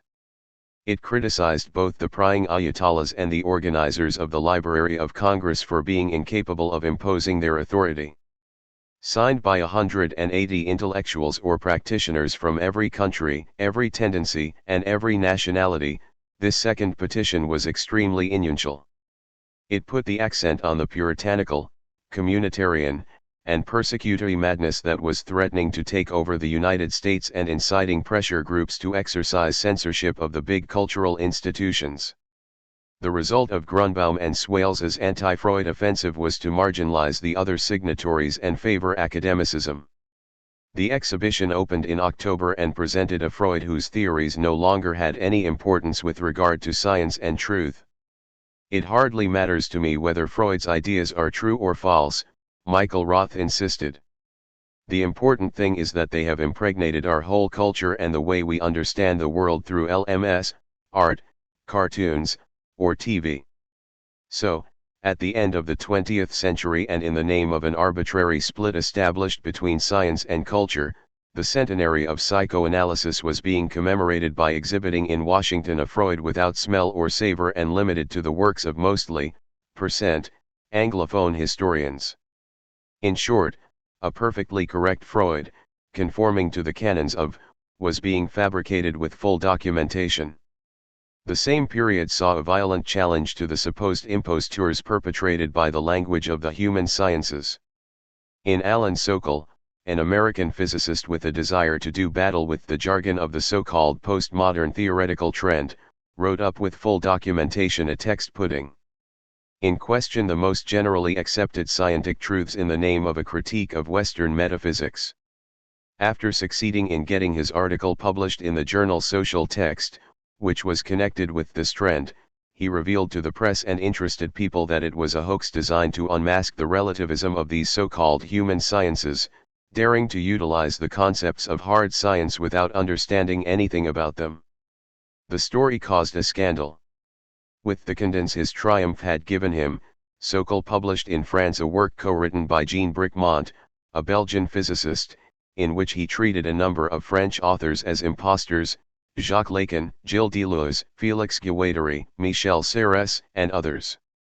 The interesting thing about this book is that while they are opposing a supposedly rational scientific discourse to relativism, the two scholars fabricate a jargon as incomprehensible as the one they are thrashing. In an 18-page hatchet job that takes up the RST chapter, Lacan, in particular, even more than the other thinkers, is accused of talking about theories he doesn't know, of fraudulently importing scientific notions, of showing a superficial erudition and wallowing in the manipulation of meaningless sentences. To bolster their demonstration, Sokal and Brickmont make use of a manifestly problematic text. This is the famous lecture given in October, at the big symposium organized by Richard Maxey, Eugenio Donato and René Girard at the Johns Hopkins Humanities Center, with participants such as Lucien Goldman, Jacques Derrida, Tsvetan Todorov, and Jean-Pierre Vernant. For this structuralist jamboree, where the best French and American academics met together for the RST time, Lacan, who was distressed at having to face a new public, had composed a text of his own devising. Not speaking English, he had taken it into his head to write, and above all to declaim, his lecture in the language of Shakespeare. A young philosopher, Anthony Wilden, who would soon be letting out a cry of pain right in the middle of the symposium, had been assigned to him as his assistant. His job was to translate the speech of an anxious lecturer alternating between French and English. In this strange lecture was reprinted, in English, in the Proceedings of the Baltimore Conference, in the form of a paraphrase of what the speaker had said in two languages. It has a ludicrous title. Of structure as an inmixing of an otherness prerequisite to any subject whatever. No one knows the original French text of this lecture, and no serious researchers refer to it today. It does however contain a few erections on time, death, and the spectacle of Baltimore in the early morning. The discussion that follows in the conference proceedings is remarkable. Those who question Lacan criticize him harshly not on his lecture, but on his oeuvre, and particularly on the way he uses logic and mathematics. In their book, Sokal and Brickmont give this lecture an exemplary value. Regarding the published text as indicative of Lacan's approach, and thus his imposture, in the French edition they translate it from English to French and cite it at length, 6 times, with extended quotations. They then declare in the French text that in this text Lacan elaborates his theses on topology for the RST time in public. Gross error, too busy tracking down imposture, the two authors are incapable of choosing from or of contextualizing an oeuvre that they are incapable of either reading or criticizing.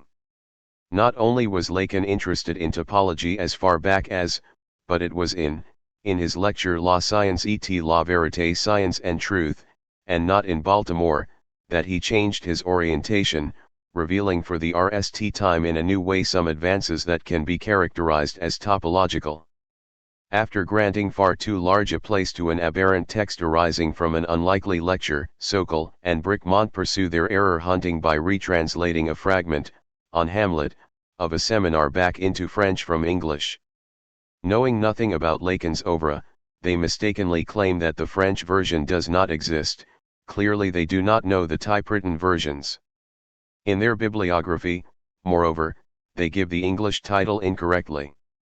In these circumstances, Sokal and Brickmont are incapable of evaluating Lacan's turn to topology and mathematics. They miss the real impasses and the true genius of Lacan by pointing out mistakes in false texts and then rereading a few fragments of actual texts in the light of an assumed imposture. Their conclusion from this is that the impostor is the prophet of a lay mysticism or, better, the founder of a new religion. Reading a work like this, where both the manipulation of texts and ignorance of them authorize the fabrication of imaginary impostures, one is justified in asking who is the real impostor. Against these scientific discourses fostering the worst excesses of detective-style normalization, we must set a quite different gur of science, not science conceived as a dogmatic abstraction, taking the place of God or a repressive theology, but sciences in the plural, organized with rigor, anchored in a history, and divided according to the modes of knowledge production. Since Galileo, science has been deemed as knowledge of the laws governing natural processes. It has since given rise to many approaches, whose point in common is that they all remove the analysis of human reality from the ancient domination of the so-called divine sciences, based on revelation.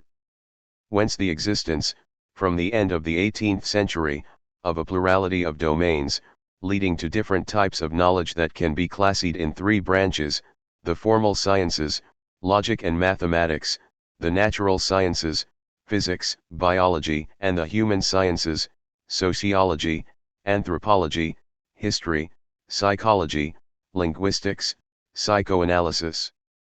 While the formal sciences are based on pure speculation, the natural sciences have both formal and experimental components.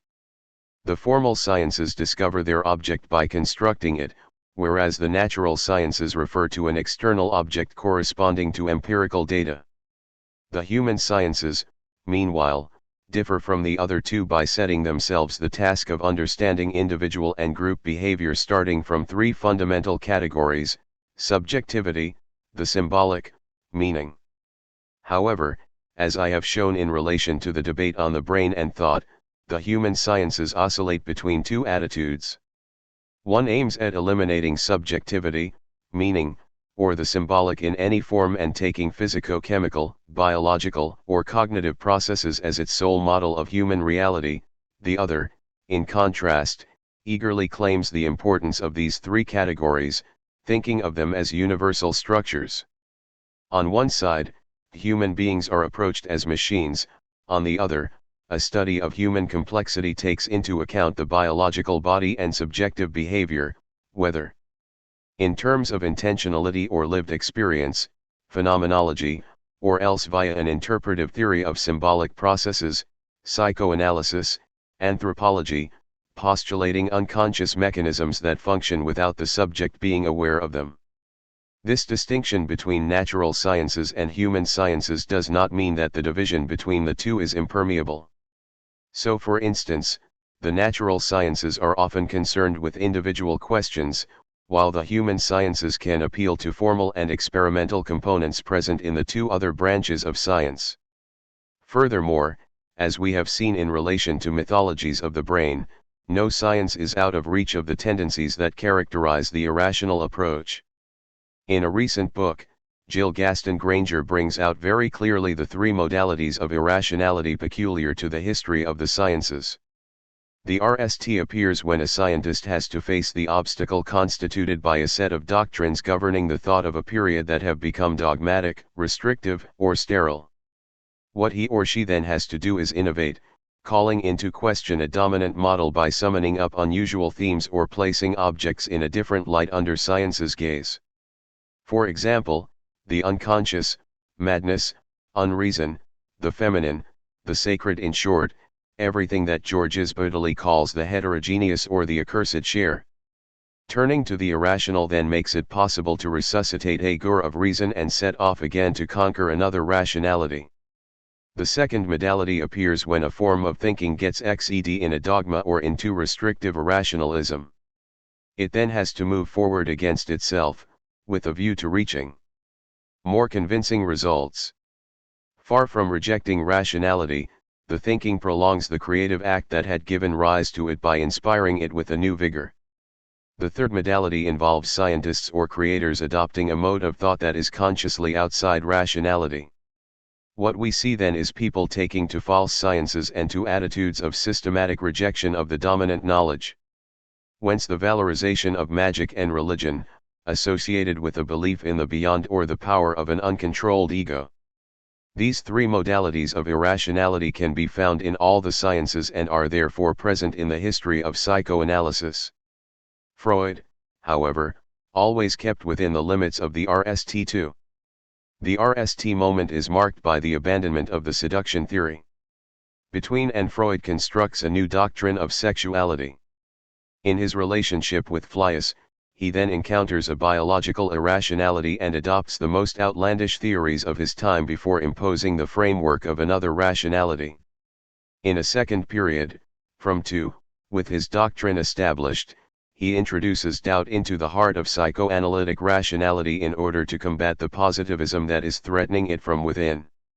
This second modality of the irrational RST appears in the hypothesis of the death drive, which totally transforms his system of thought, then in the form of a debate about telepathy. So Freud goes through a stage of speculative irrationality that will subsequently lead him to other innovations. The notion of the death drive makes it possible to give a clinical explanation as to why a subject unconsciously and repeatedly places him or herself in painful, extreme, or traumatic situations that revive for him previously lived experiences. But from the anthropological point of view, it also serves to define the essence of civilization's discontents, with civilization permanently confronted by the principles of its own destruction. Crime, barbarity, genocide are acts that form part of humanity itself, of what is specific to mankind. Since they are inscribed at the heart of the human race, they cannot be excluded from either the particular functioning of each subject or the social collectivity, even in the name of a supposed animal nature external to humanity. Bertolt Brecht's famous monstrous beast derives not from animality but from human beings themselves inhabited only by the force of the death drive, the most blind, compulsive, and invasive. To put this another way, Eichmann in Jerusalem is not an inhuman monster but a subject whose normality is close to madness. Whence the fear one feels hearing him say that he condemns the Nazi system even as he protests the validity of his oath of loyalty to that same system that made him the conscious and servile instrument of an abominable crime.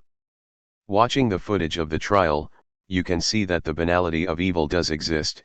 As Hannah Arendt maintains, it expresses not an ordinary form of behavior but a murderous madness characterized by an excess of normality. Nothing is closer to pathology than the cult of normality pushed to the limit. As we well know, the maddest, most criminal, most deviant forms of behavior often emerge from the most apparently normal of families.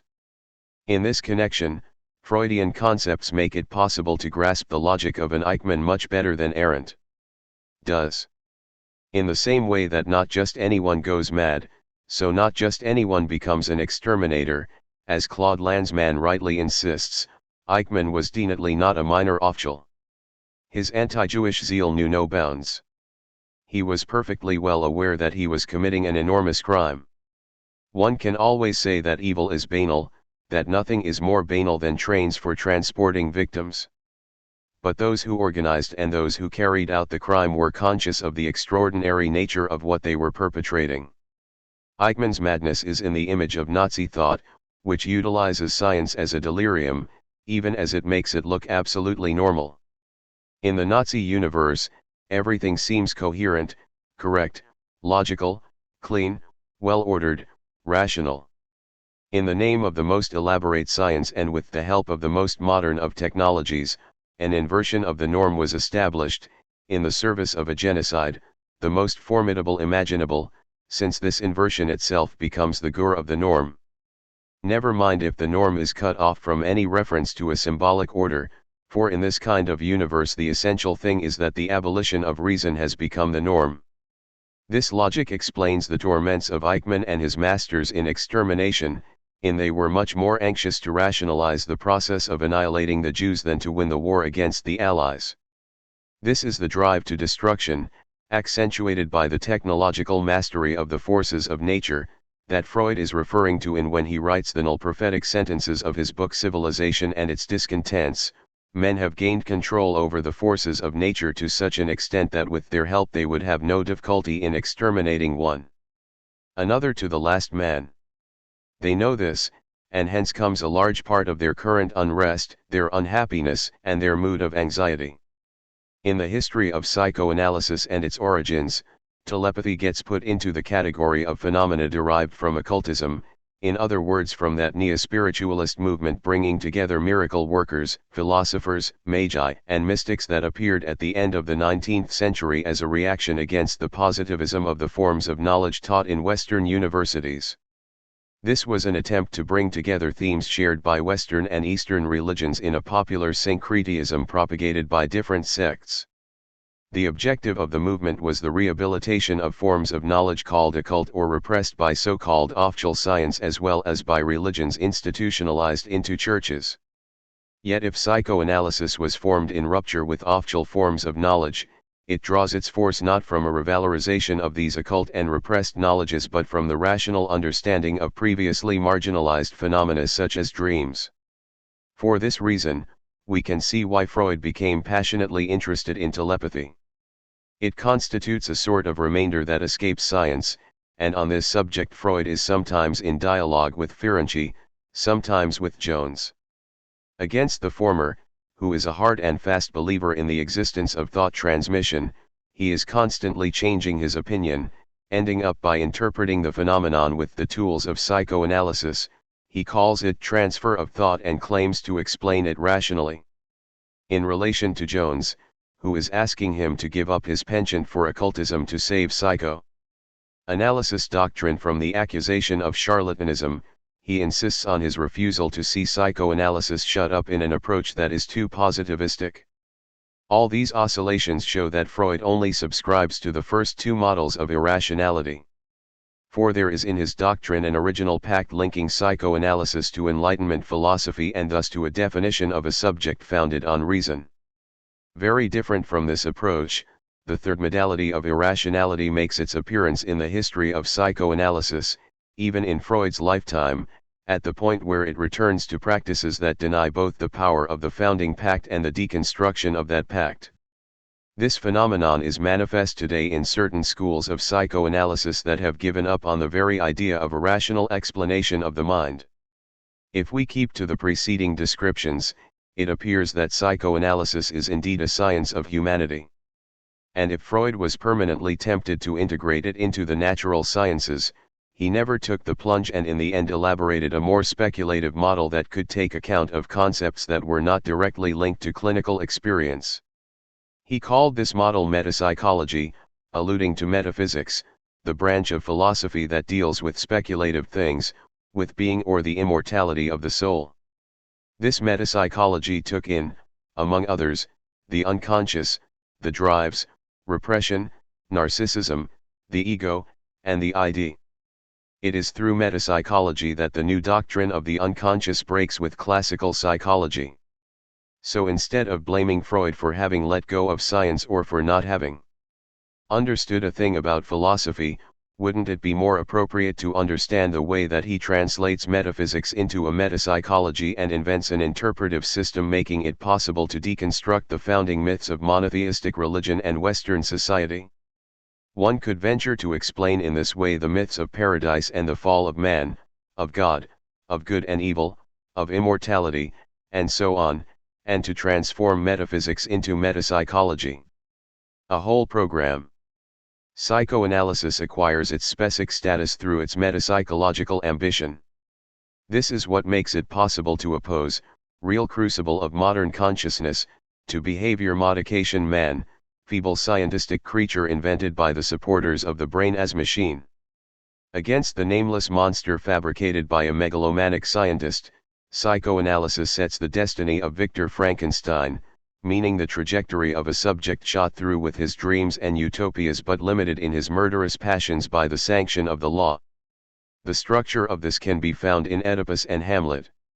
Just as Sophocles' king endures his destiny like a curse that makes him other than himself, so Shakespeare's prince internalizes it as a repetitive gore of the same. Tragedy of revelation on one side, drama of repression on the other. As ancient hero, Oedipus symbolizes the universality of the unconscious disguised as destiny. As modern hero, Hamlet refers to the birth of a guilty subjectivity, during a period in which the traditional image of the cosmos is coming undone, writes Jean Starobinsky. If Freud had remained dependent on a neurophysiological model, he would never have been able to bring the great myths of literature alive to construct a theory of human behavior. In other words, without the Freudian reinterpretation. Tragic man. Of the founding myths, Oedipus would be only a fictional character and not a universal model of psychical functioning. There would be no Oedipus complex and no Oedipal organization of the Western family.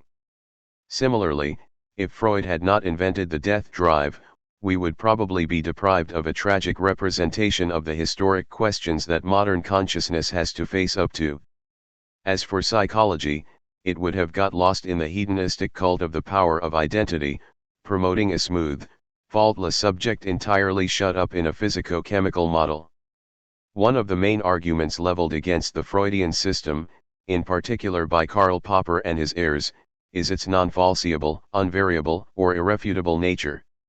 Unable to put its own foundations in question, Psychoanalysis does not meet the criteria that would let it enter the world of the sciences.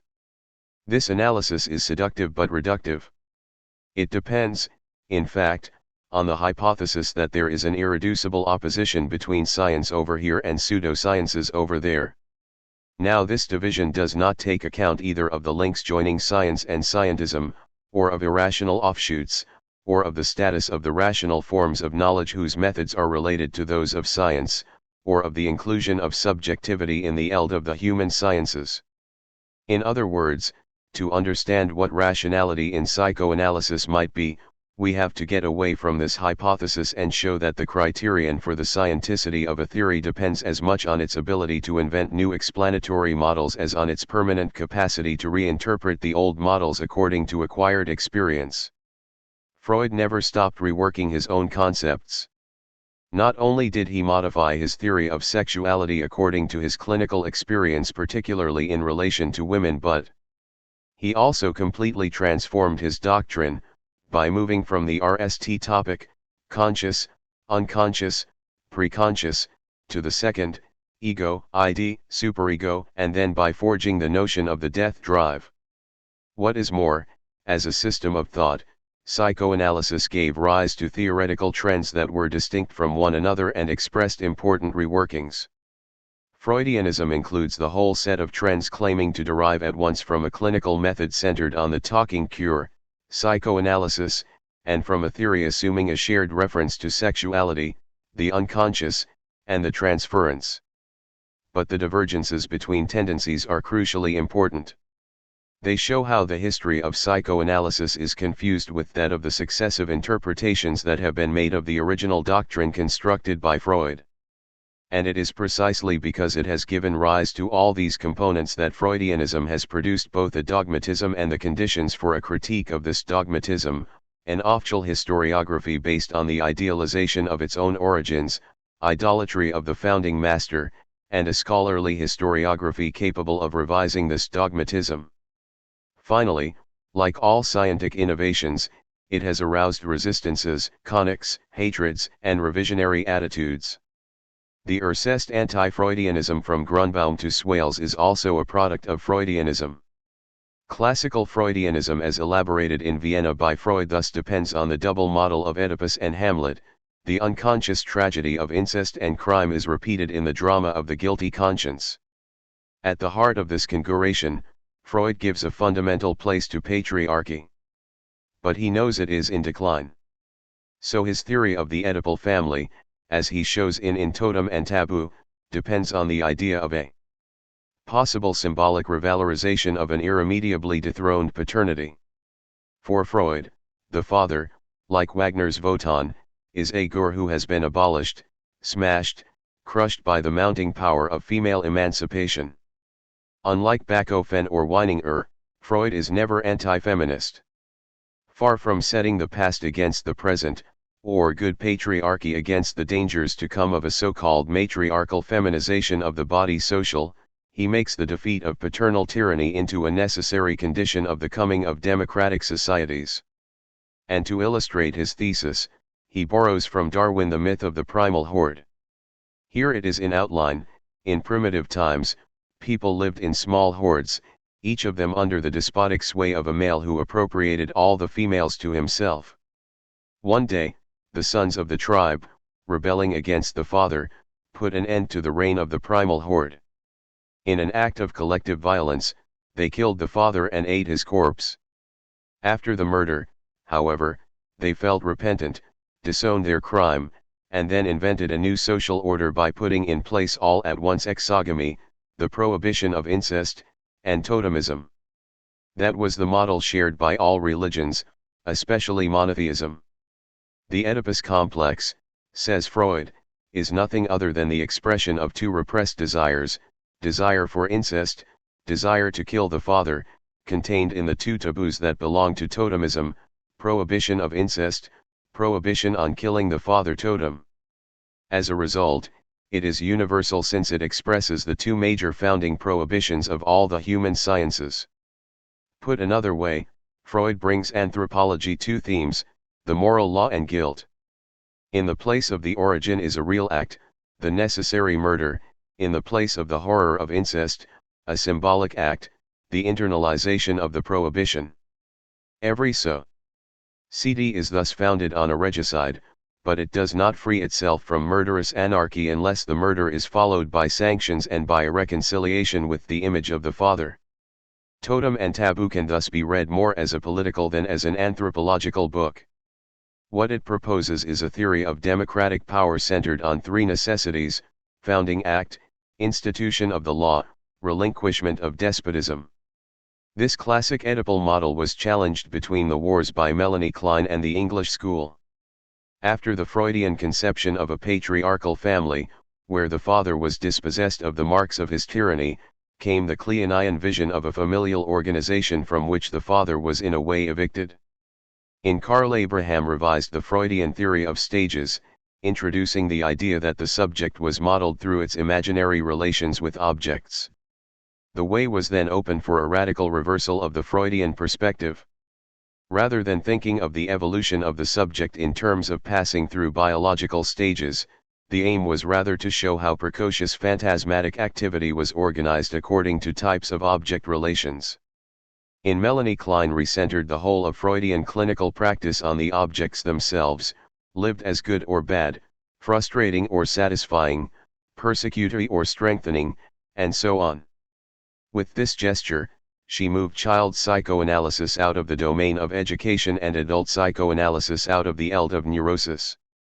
Rather than analyze children with a parent as intermediary, as Freud had done, and instead of refusing to take them for therapy under the age of 4, as Anna Freud recommended, Melanie Klein abolished all the barriers prohibiting direct access to the infantile unconscious. This was how she conceived of the frame necessary for verbal and nonverbal expression of children's psychical activity: toys, animals, balls, marbles, pencils, modeling clay, small-scale furniture, and so on. If Freud was the RST to discover the repressed child in the adult, Melanie Klein was the RST to reveal what was already repressed in the child, the infant. Studying the archaic relationship to the mother then makes it possible to gain a better grasp of the origin of psychoses, which generally derive from a destructive fusion with the maternal body, experienced as a persecuting object. Against the classic Oedipal model, the Kleinians thus set up a pre-Oedipal model, going back to a distressing universe of strong symbiosis with the mother, a primitive world, inaccessible to the law, no longer given over to paternal despotism but to the cruelty of maternal chaos. The successor to the Gur of Freudian, prey to neurotic conflict and the need for a reconciliation with his guilty conscience, was thus the vision of Kleinian, a subject on the borderline of madness and devoured from within by his or her own fantasies before even having been able to enter into conflict with the world. The theoretical and clinical battle that set the classic Freudians against the Kleinians is closely related to the quarrel of the ancients and the moderns. The backcloth to the Oedipal model invented by Freud was end-siècle Viennese society, tormented by its own agony, by its shameful sensuality, and by the cult of atemporality. Not only were fathers losing their authority just as the Habsburg monarchy was foundering under the weight of its arrogance, but women's bodies seemed threatened by a forceful desire for pleasure. And this inclination had every chance of abolishing the ancient order, heavily immobile, and promoting the institution of the modern state where the place of the father, as a symbol of unity, would gradually disappear. Engendered by the decline of this paternal function, psychoanalysis was trying with Freud to revalorize the dethroned father symbolically via a new theory of the family centered on the Gur of Oedipus. Far from being backward-looking, this theory enabled the subject, closed in on his or her private life, to free herself from the ancient hierarchy and accede to liberty.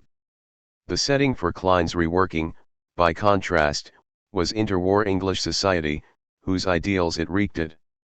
In this democratic world, where the emancipation of women was further advanced than in Vienna, reacting on the omnipresent place of the mother in children's education seemed more important than the Viennese attempt to restore a hypothetical paternal function, even at the cost of a symbolization. From this point of view, the Kleinian model was more modern than Freud's and had more of a grasp on the problems raised by the evolution of Western society in the second half of the 20th century. So it made considerable headway in the psychoanalytic movement, becoming the main point of reference for the IPA, International Psychoanalytic Association, both in Europe, except for France, and in Latin American countries. In the wake of Kleinianism, the British school further extended its influence across the entire world through the quality of its chief representatives' clinical writings, especially D.W. Winnicott's. Kleinianism was tipping psychoanalytic theory as a whole toward the child battling it out with maternal power, but the theses of self-psychology, which essentially developed in the United States, also required a revision of classic Freudianism. We owe the next elaboration of these theses, of which traces can be found in a number of other components of Freudianism, to Heinz Kohut, an American psychoanalyst of Viennese origin. Kohut was a member of the IPA but rebelled against the conservatism of psychoanalytic dignitaries who shut up analysis in AXED ritual. Kohut sought to breathe new life into an American Freudianism bogged down in pragmatism and dogma. Heir to both the Viennese tendency and the Kleinian reworking, Kohut invented a third way that consisted of thinking about disorders of subjectivity in terms of problems of relating linked to social changes. He saw the self as having become the object of every kind of narcissistic investment in a world where the collapse of the great patriarchal values was leading to the idealization of a guru of individuality immersed in the contemplation of his own image. Whence the idea that the myth of Narcissus was better adapted than that of Oedipus to take account of civilization's new discontents. Kohut notes that the archaic decency of the subject can be imputed to a lack of maternal affection that renders him or her unable to maintain a relationship with another. Feeling empty, he masks his mutilation beneath the exterior of a fake ego, a self. For Kohut, the subject reconstructs a grandiose self structured by an idealized parental imago. From this perspective, Hamlet becomes a narcissistic hero whose weakened self holds out no resistance to the tragedies of a society that has lost all its bearings. This movement from Oedipus to Narcissus well demonstrates how psychoanalysis attempted to solve the problems of a subjectivity given over to individualism and chemical substances. Reduced to reacting himself in the night unhappiness of his image, the of this self-psychoanalysis was the ultimate expression of a care for the self that would soon fall into the nothingness of a society converted to the paradigm of depression. After assimilating the Kleinian reworking, Jacques Lacan, too, proposed a revision of the classic Oedipal model. In a celebrated article on family complexes, he was painting a somber picture of the universe of the Western family, which he saw as shot through with every form of social disgrace, every form of subjective violence, every form of conformity. The theme of the sacred and the anti-bourgeois nihilism that animated his pen did not prevent him from being skeptical with regard to the October Revolution. So he judged the communist attempts to abolish the family as wicked. They were utopian and, he thought, risked leading to a more serious authoritarianism than the one imposed by familial legitimacy. After the war, Lacan therefore upheld the values of an enlightened conservatism, indebted to Tocqueville. But he also made use of the theses of Georges Baudelot and Marcel Mauss, while advocating the cult of a subversive Freudianism as the only means for thinking about the social bond, the imaginary, the sacred, the subject. In this regard, Lacan was more Freudian than the Kleinians and the partisans of self-psychoanalysis. He did after all draw on the classic Oedipal thesis in order to give a new value to the paternal function. Subsequently, it was through reading Claude Lévi-Strauss's Elementary Structures of Kinship that he discovered the theoretical tool that enabled him to conceptualize this function in structural terms. Using the principles of Saussurean linguistics, he made language the condition of the unconscious, dropping the Freudian idea of the biological substratum, inherited from Darwinism. From this perspective he denotatively elaborated his new topic, symbolic, imaginary, real, and his theory of naming. Thus it was that the dispossessed, humiliated, defeated father haunting Western consciousness at the end of the 19th century reappeared with Lacan as invested with a linguistic power. he was in a sense reconstructed in the concept of the name of the father and restricted to a power of nomination, even as he was disintegrating in the social reality of the new forms of family organization. Lacan was without question the greatest theorist of Freudianism of the second half of the 20th century. His conception of was directly derived from that of the Frankfurt School. First from Kojève, then from Adorno and Horkheimer, he borrowed the themes of the critique of enlightenment and the negativity of history. So he brought psychoanalysis a breath of the German philosophical tradition. Via this crossover, a subversive act that Freud would never have dreamed of occurred on French soil. For Freud had built his theory on a biological model, refusing to take account of philosophical discourse. By reinterpreting the Oedipal model in the light of structural anthropology, Lacan, as has been said, made paternity into a symbolic construction. As such, and not in virtue of some natural essence, paternity for him was as universal as the family. On this point, Lacan joined Levi Strauss, who wrote, "Family life appears practically everywhere in human societies, even in those whose sexual and educational customs are very distant from our own." After having claimed for about 50 years that the family, as modern societies know it, could only be a recent development, the result of a long, slow process of evolution, anthropologists now tend towards the opposite conviction, namely that the family, based on the more or less lasting and socially approved union of a man and a woman, is a universal phenomenon, present in every type of society. The elaboration of different models of psychical organization clearly shows that the psychoanalytic conception of the family and sexual identity evolves according to transformations in Western society. After seeking to account for a classic triangulation in which the father, already weakening, nonetheless occupied a dominant place, the Freudian model was then revised by Melanie Klein, who gave the maternal position a decisive place. What the Lacanian perspective did was to make this reign eternal by attributing innate power to the woman. Her pleasure, for Lacan, makes her without limits, and through motherhood she wields an awesome power over the child and the father. Lacanian theory thus wreaked at the ideal that women, having reached an innate degree of freedom, can decide for themselves about reproductive choice, thanks to contraception, with or without men's agreement. Whence this uncontrollable power that enables her to take away the father's right to appropriate the process of liation. Commenting on the case of an American woman who, with her husband's frozen sperm, had made use of post-mortem artificial insemination, Lacan had further foreseen that maternal omnipotence might one day become a fetish. I leave it to you to extrapolate from the moment we start down this road, then hundreds of years from now we will be giving women children who will be the direct sons of men of genius living now, and will have been carefully conserved in little pots between now and then. The father has had something cut off in this event, and in the most radical way as well as his speech. So then the question becomes one of knowing how, by what method, in what mode, the ancestor's words will be registered in the child's psyche, when the mother is the ancestor's only representative and only means of conveyance. How will she get the potted ancestor to speak?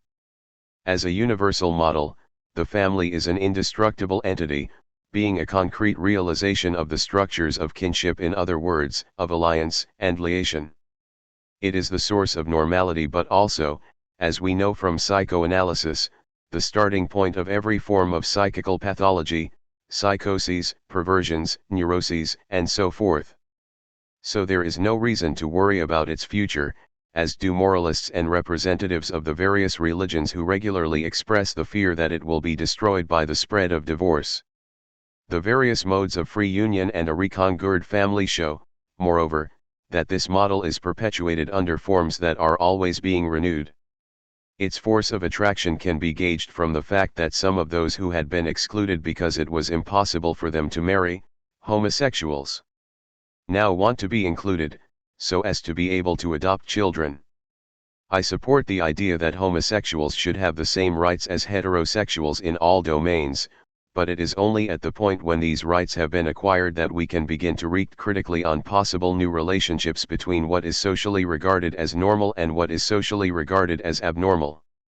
Psychoanalysis must always offer its help in struggles against all forms of discrimination, antisemitism, homophobia, racism, and any other kind of persecution, because it is the very condition of its own existence.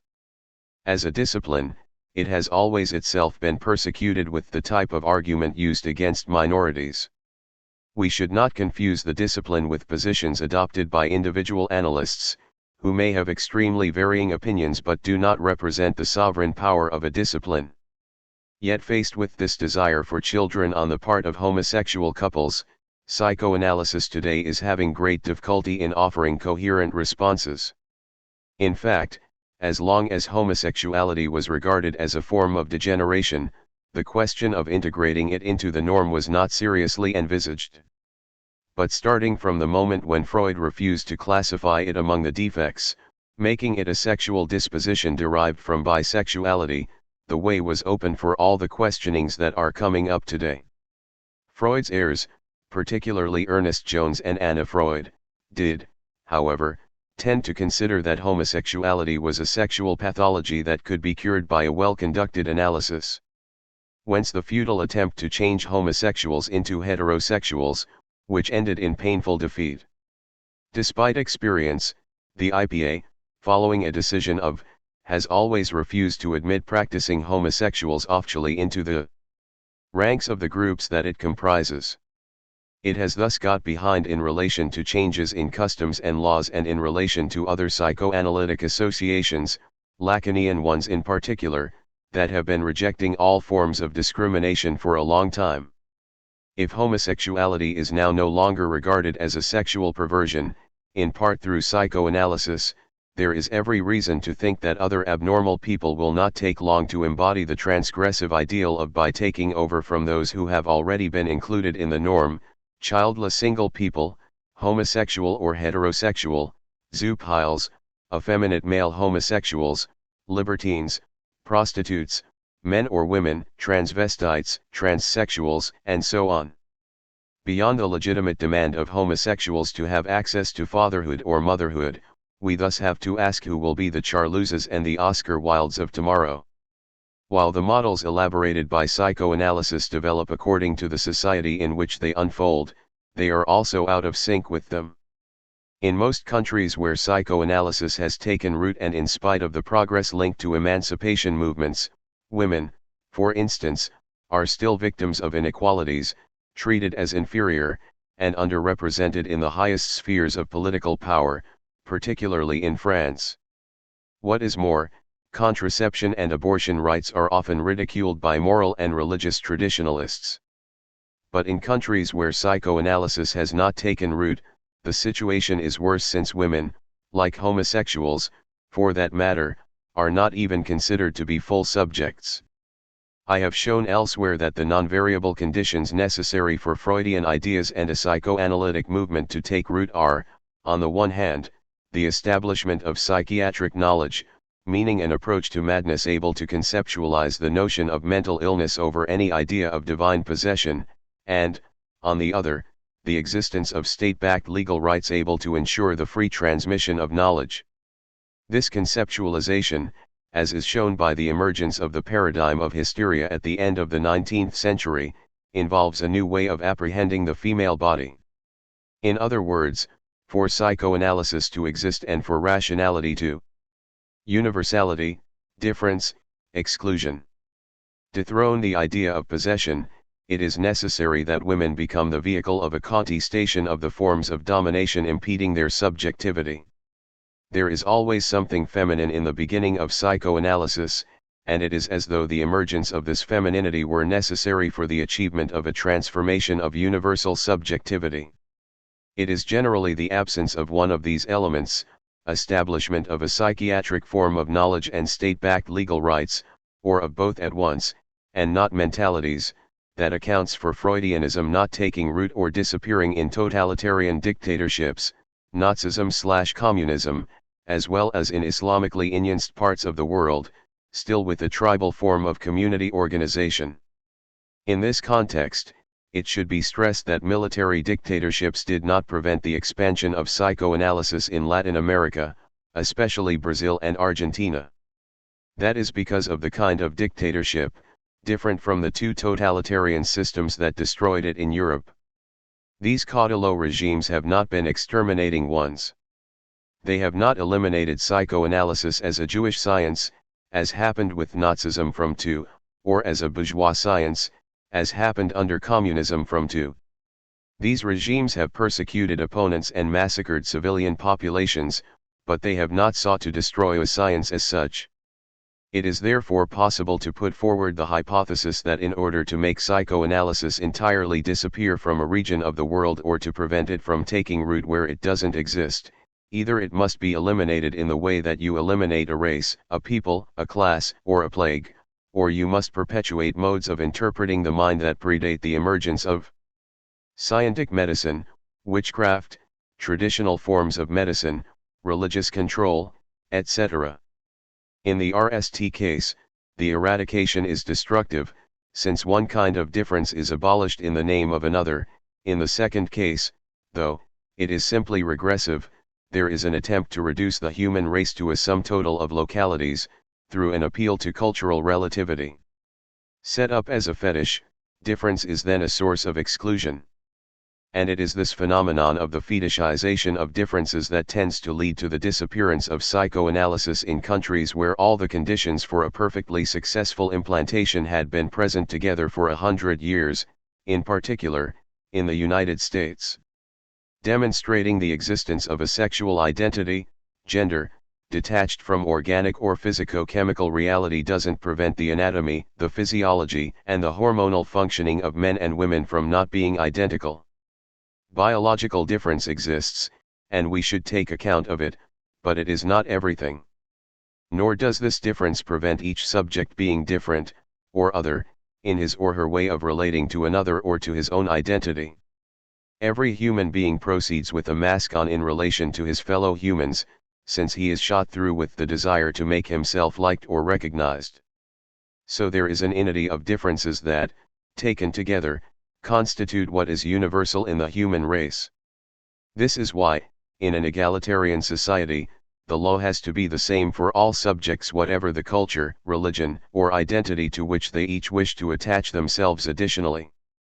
As to prohibition, meaning the subjective internalization of a symbolic law, the prohibition of incest, for instance, it is absolutely necessary to the functioning of all human societies. In other words, it is just as mistaken to valorize universalism in the name of a refusal of difference as to reject universalism in the name of an arbitrary valorization of just one difference, anatomy, for instance, but also gender, color of skin, age, identity, and so on. For the whole of humanity it is just as necessary to have abstract principles of reference, concepts, the law, the symbolic, structures, invariants, etc., as to take account of the concrete reality of concrete existences, sexuality, private life, social situation, poverty, illness, loneliness, madness, mental suffering, and so on. Yet what we are seeing with the current fetishization of all differences DSM-4, dissociated unconsciouses, multiple personalities, polarized views of sexual trauma, sexual politics based on simplistic categories, psychical subject reduced to a neuron or to an addictive dependency, and so forth is an offensive whose aim is to replace the double ideal of the universal and the different by a chain of differentiation in which everyone becomes the sacrificial victim of a crime always attributable to another. Invented in the United States 30 years ago, this fetishization of difference has led to a politics of positive discrimination, or affirmative action, which consists of legally putting in place preferential treatment for human groups that are victims of forms of injustice, blacks, Hispanics, women, homosexuals, and others.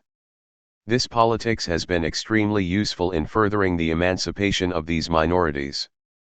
It is based, though, on the idea that, in order to make up for inequality, it is appropriate to valorize one difference over another. The application of this principle, which we have seen operating in relation to the controversy over the Library of Congress Freud exhibition, is increasingly contested nowadays, since it works against its own objectives, generous as they are. We can see why, discrimination can never be positive since it always necessitates the existence of other victims whose very difference makes them scapegoats. In European societies, where multiculturalism does not have the same importance as it does in the United States, Australia, or Canada, it is essentially in women's struggles that the demand for equality risks being transformed into a cult of difference, then into the demand for a positive discrimination, and nally into a downright process of serial exclusions. Corresponding to men's exclusion in paternity, moreover, is the insistence on male participation in household tasks or the care of babies.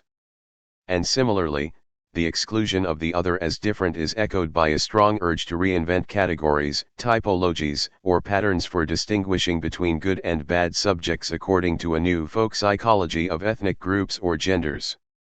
The reduction of thought to a mechanism of the brain obviously supports the proliferation of these modes of fetishization.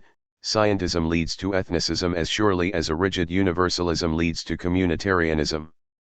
For nothing is more destructive for a subject than to be reduced to his or her physico-chemical system, and nothing is more humiliating for that same subject than to see his or her personal suffering brought down to the false difference of an ethnic origin.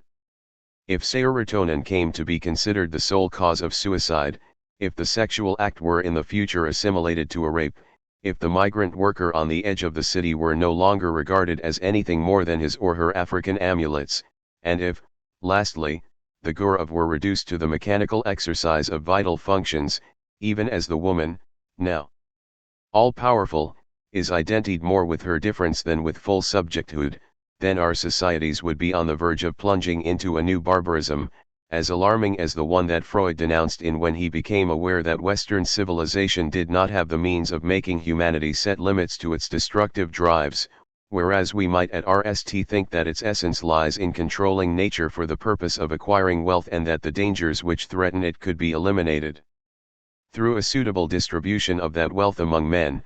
It now seems that the emphasis has moved over from the material to the physical. The decisive question is whether it is possible to reconcile men to the instinctual sacristies which must necessarily remain and to provide a compensation for them. Invented by Enlightenment Jews who were heirs to the Haskalah, psychoanalysis aspired from the outset to become a great liberation movement. Its founders, meeting weekly at the Wednesday Psychoanalytic Society, thought that the exploration of the unconscious ought to enable humanity to calm its sufferings. Psychoanalysis was a revolution in personal meaning. Ultimately its RST vocation was to change mankind by showing in Arthur Rimbaud's phrase that I is another. This was why, very early on, it wanted to equip itself with an institution capable of translating its conception of the world into a politics. This was further related to the society in which the RST Freudians lived, an empire in decline but whose minorities were protected by an imperial authority that brought them together in spite of their differences, while preventing them from joint disintegration. This was the model that Freud and Ferenczi invoked to found the IPA. Refusing to be its president, Freud came to embody the Socratic guru of a master without powers of command. Through the initiatives first of Max Eitingon and then of Ernest Jones, the IPA was transformed between the wars into a centralized organization with rules aimed at standardizing analysis and at keeping from training wild or transgressive analysts or ones deemed too charismatic to critique of psychoanalytic institutions. Practice psychoanalysis appropriately. Also banned were so-called incestuous customs.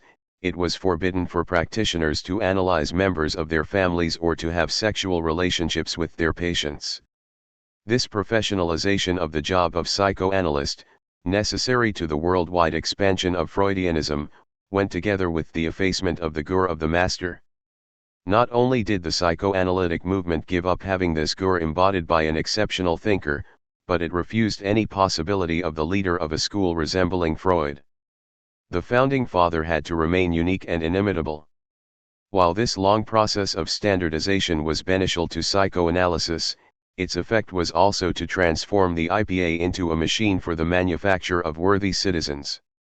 The internationalist spirit that had presided over its creation gave way to the globalism that makes it possible for the IPA of today to export its model training practices to every country keys in hand, in the way that businesses set up their products and factories in foreign parts.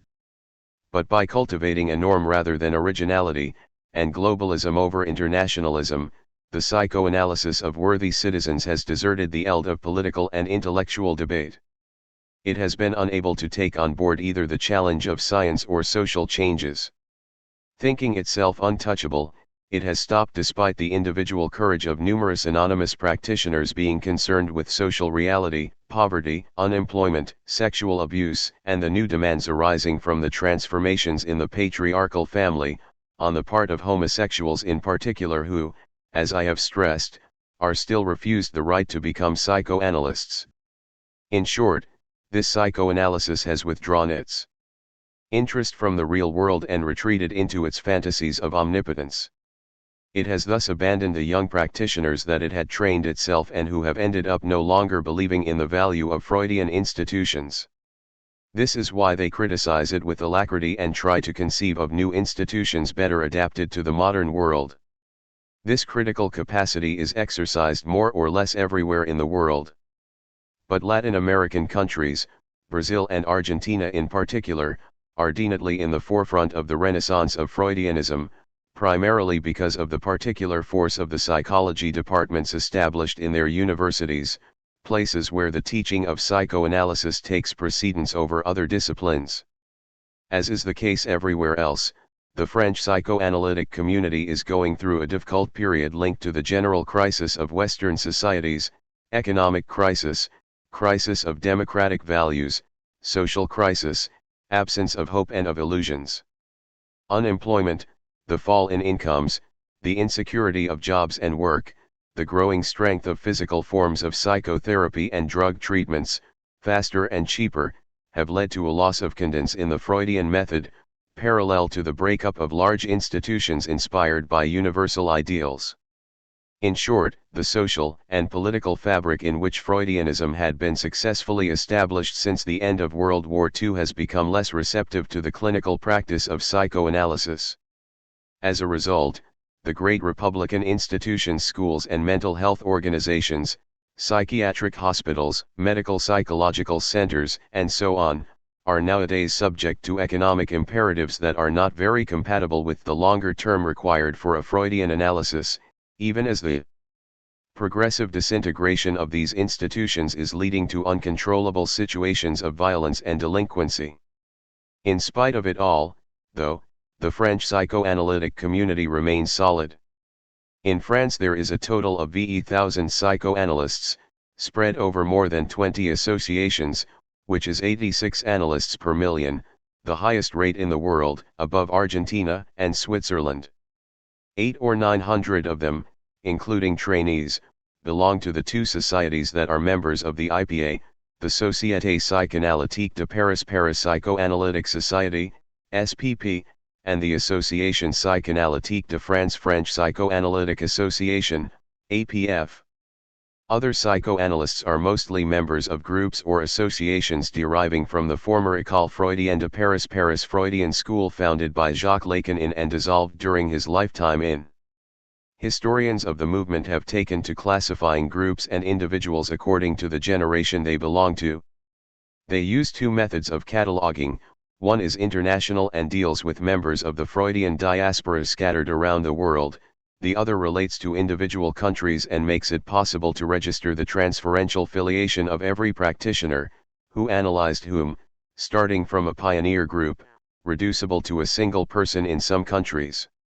In France, there have been 3 generations. The first consists of the founders of the SPP in. 3 of them had dominant roles, Marie Bonaparte, René Laforgue, and Rudolf Lowenstein. Through her friendship with Freud, her celebrity, and her constant activity as a translator and a militant devotee of the Freudian cause, Marie Bonaparte was the movement's principal organizer. Opposite her, Laforgue and Lowenstein became the 2 principal training analysts of the SPP. It was they who trained the second French generation between the wars, in particular those who would be the leaders of the movement after, Daniel Lagache, Jacques Lacan, François Dolto, Sacha Nacht, and Maurice Bouvet. Then came the third generation, born in the S and trained by the second generation. They had to face up to two splits, the RST in, around the question of lay analysis, the second 10 years later, when Jacques Lacan was not accepted as a training analyst in the ranks of the IPA because of his refusal to submit to the existing rules for the length of sessions and the training of analysts. Lacan was in fact refusing to comply with the then obligatory FTY-minute sessions and proposing to break them off with significant punctuations giving meaning to the patient's words. Further, he criticized the idea of the dissolution of the transference as the endpoint of the analysis. In his eyes, an analysis was sustained through a transferential relationship that was never niched with. Finally, he refused the principle of a radical separation between a so-called training analysis and a so-called therapeutic, or personal, analysis. This meant that a trainee should be free to choose his or her analyst without having to resort to a list of those authorized and qualified for the purpose.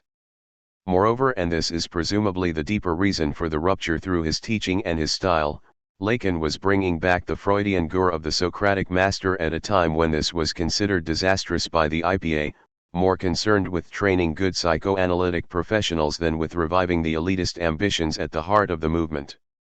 The second split, by far the more serious, was a drama, RST of all for Lacan himself, who had never imagined leaving Freudian legitimacy behind, but also for the entire third French generation.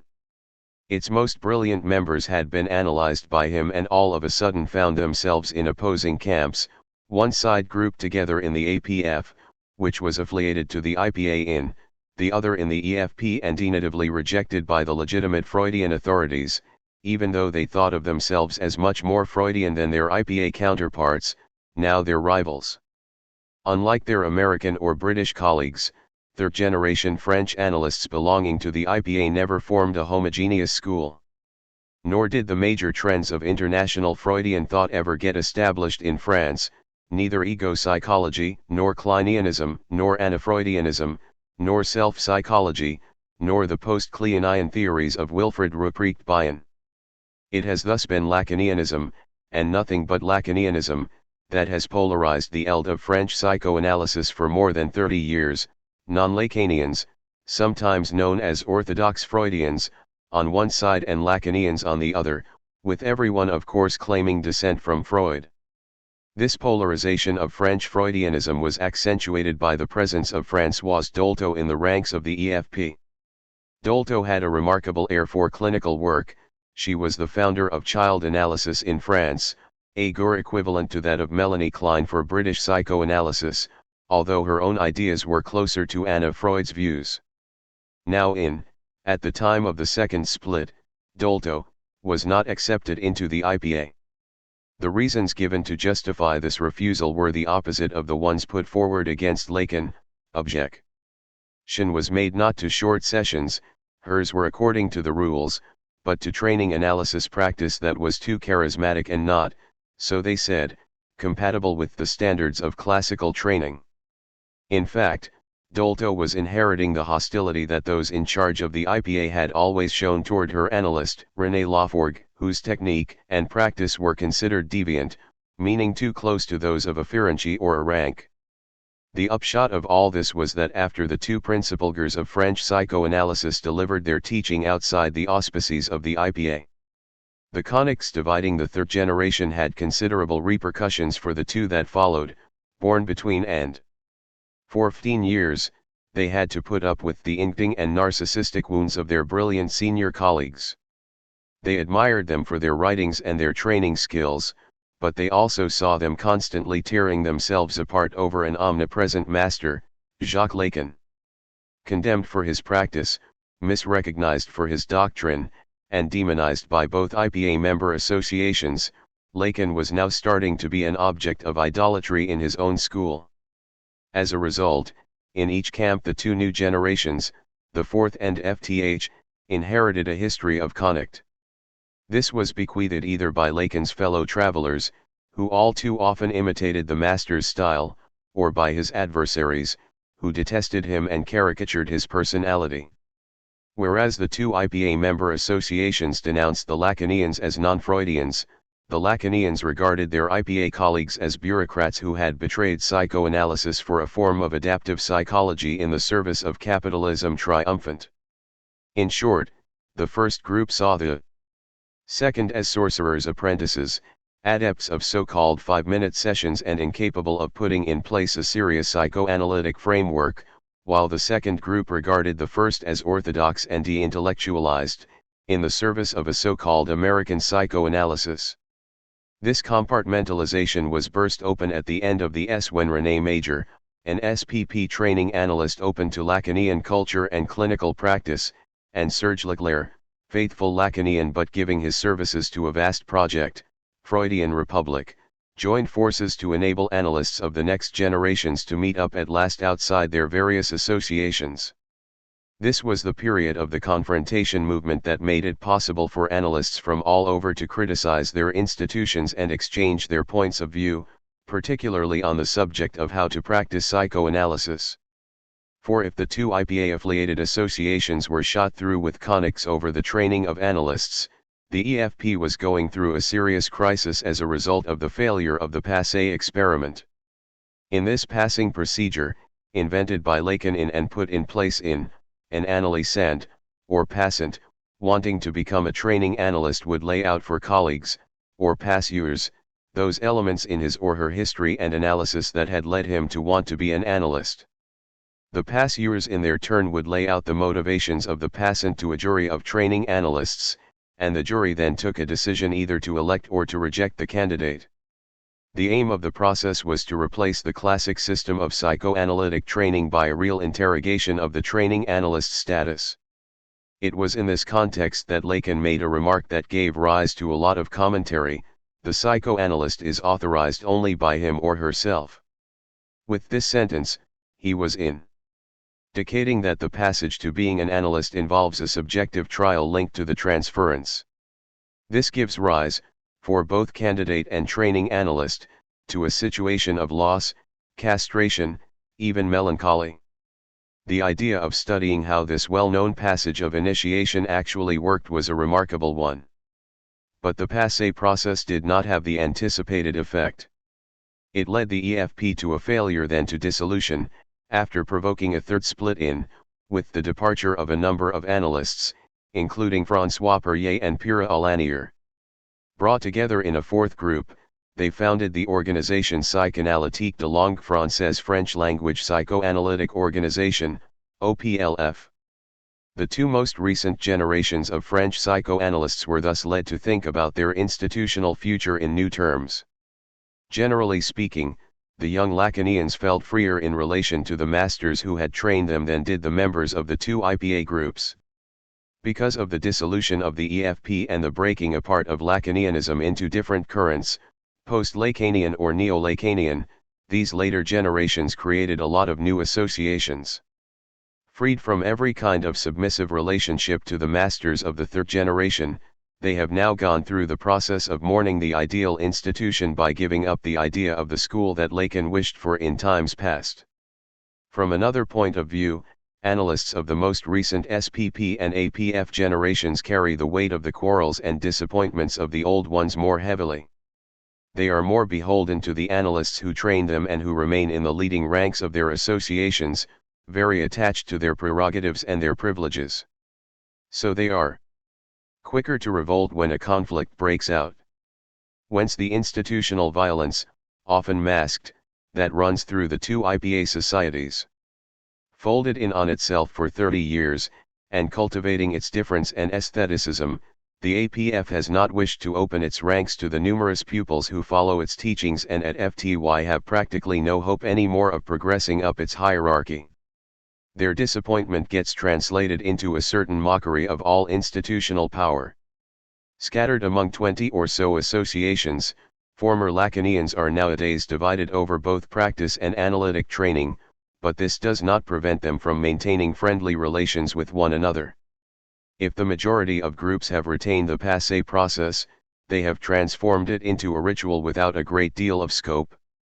For session lengths, almost all have taken up the idea of punctuation while maintaining the principle of the analysand's free choice of analyst. but none has reduced the session time to VE minutes, let alone 1 minute, as Lacan did during the last VE years of his life. This practice is nowadays imitated only by a restricted number of practitioners, who can be counted on the fingers of one hand. There remains, however, a big difference between the clinical practice of Lacanian Freudians and that of Freudians belonging or connected to the IPA. For the former, the length of sessions is not XED, whereas for the latter XED length remains compulsory and is part of the framework of the analysis, now from 40 to FTY minutes. And in the two French member groups of the IPA, hierarchies and career paths follow international standards. It must be acknowledged that there are good and bad practitioners in all the French psychoanalytic groups. For in fact, and this is a new contemporary phenomenon, no one association has the monopoly of good clinical practice anymore. They have all been weakened by the splits, the conics, the institutional inexhibility, and they have all lost their prestige, so much so that many therapists no longer seek to join them or else have no hesitation in being members of 2, or even 3, institutions at once.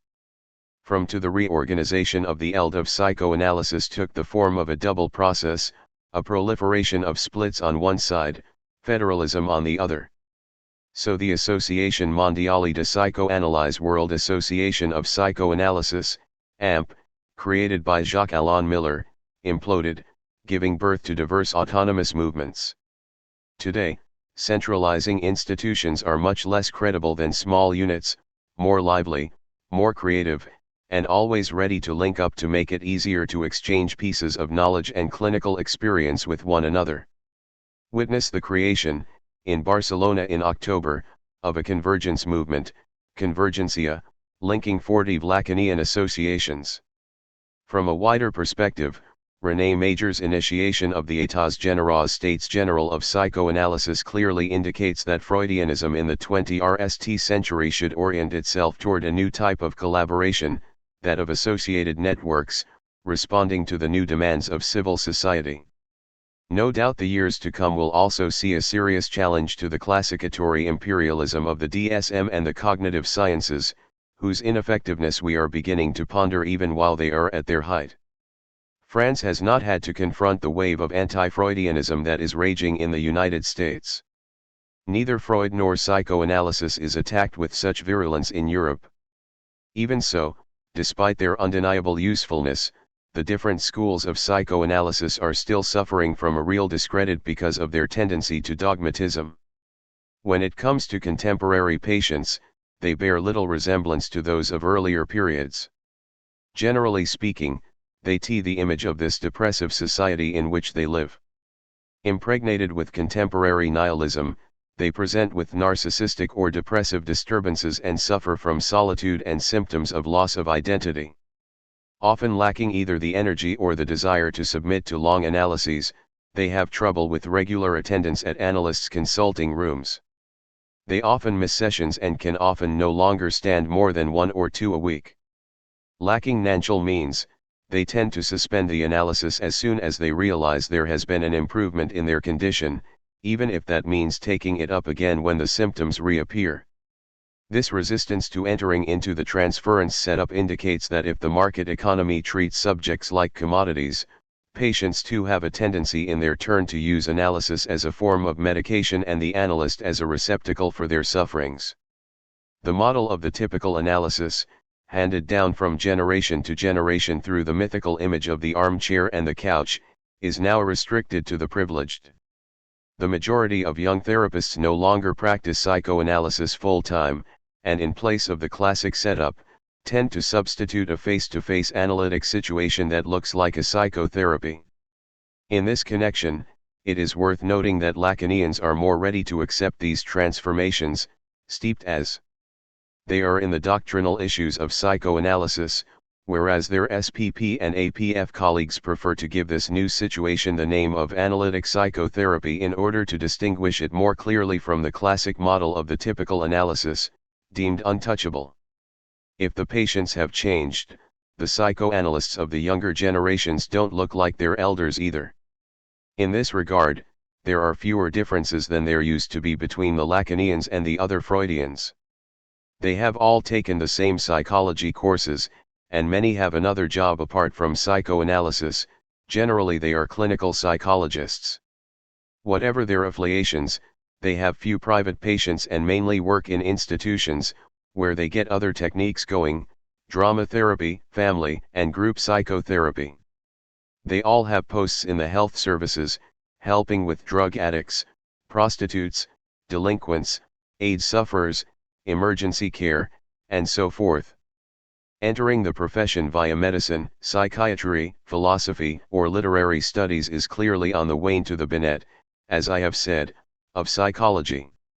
And the historical and theoretical culture of the average analyst today is different from what it was in previous generations. More modest than their elders, young practitioners are often keen to acquire a knowledge that their university courses have not given them. This is why so many of them go to the conferences that address the big problems of today: drugs, emigration, violence, the new forms of shared lives and sexuality, death, old age, and so on. Despite all the difficulties that confront it, this generation seeks a renewal of Freudianism. They are closer than their elders were to social deprivation, which they face on sight, and also more pragmatic, more direct, more humanist, more sensitive to all forms of exclusion, and more demanding in their ethical choices. Their courses orient them toward clinical psychology, and they have done with mourning a bygone age in which the guru of the master still embodied the ideals of a subversive and elitist Freudianism. And so they have detached themselves from the connectual passions that marked the preceding period. Less theoretical and more clinical, they demonstrate a greater openness to every form of psychotherapy, even though they adopt psychoanalysis as the frame of reference, but without submitting to the authority of a school. They know now that it can never substitute for the loss of the idea of the master.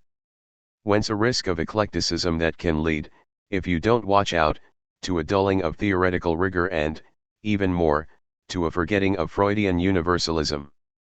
This double rupture with the ideal of the master and, second, with a single institutional model seems irreversible. It is the mirror image of the splintering of the psychoanalytic eld that can result in a positive reconfiguration of Freudian theory and clinical practice, and in an acknowledgement of the new differences characteristic of modern subjectivity: exile, depression, self-victimization, discrimination on the part of the other, retreat into small communities, identity crisis, annihilation of thought, and so on. In this connection, we can see why the two main concepts elaborated by Jacques Derrida, difference and deconstruction, become so useful for many practitioners amid the current discontents of both psychoanalysis and society. The RST enables them to think the idea of difference without yielding to differentialism, and the second enables them to give up the imperious guru of mastery but without effacing the Platonic ideal of the master. Even in its failing, this ideal nonetheless remains the only one acting as an obstacle to the ravages of contemporary nihilism. So in the future, psychoanalysis should have to be able to remedy a real disaster, by weaving new links with philosophy, psychiatry, and the psychotherapies, thanks to the enthusiasm of the younger generations. And for this to happen, it will again be necessary that it give a meaning to the conics that are bound to arise in the very heart of the depressive society. Then the farcical image of behavior modification man might well disappear, like a mirage dreamed up by the desert sands.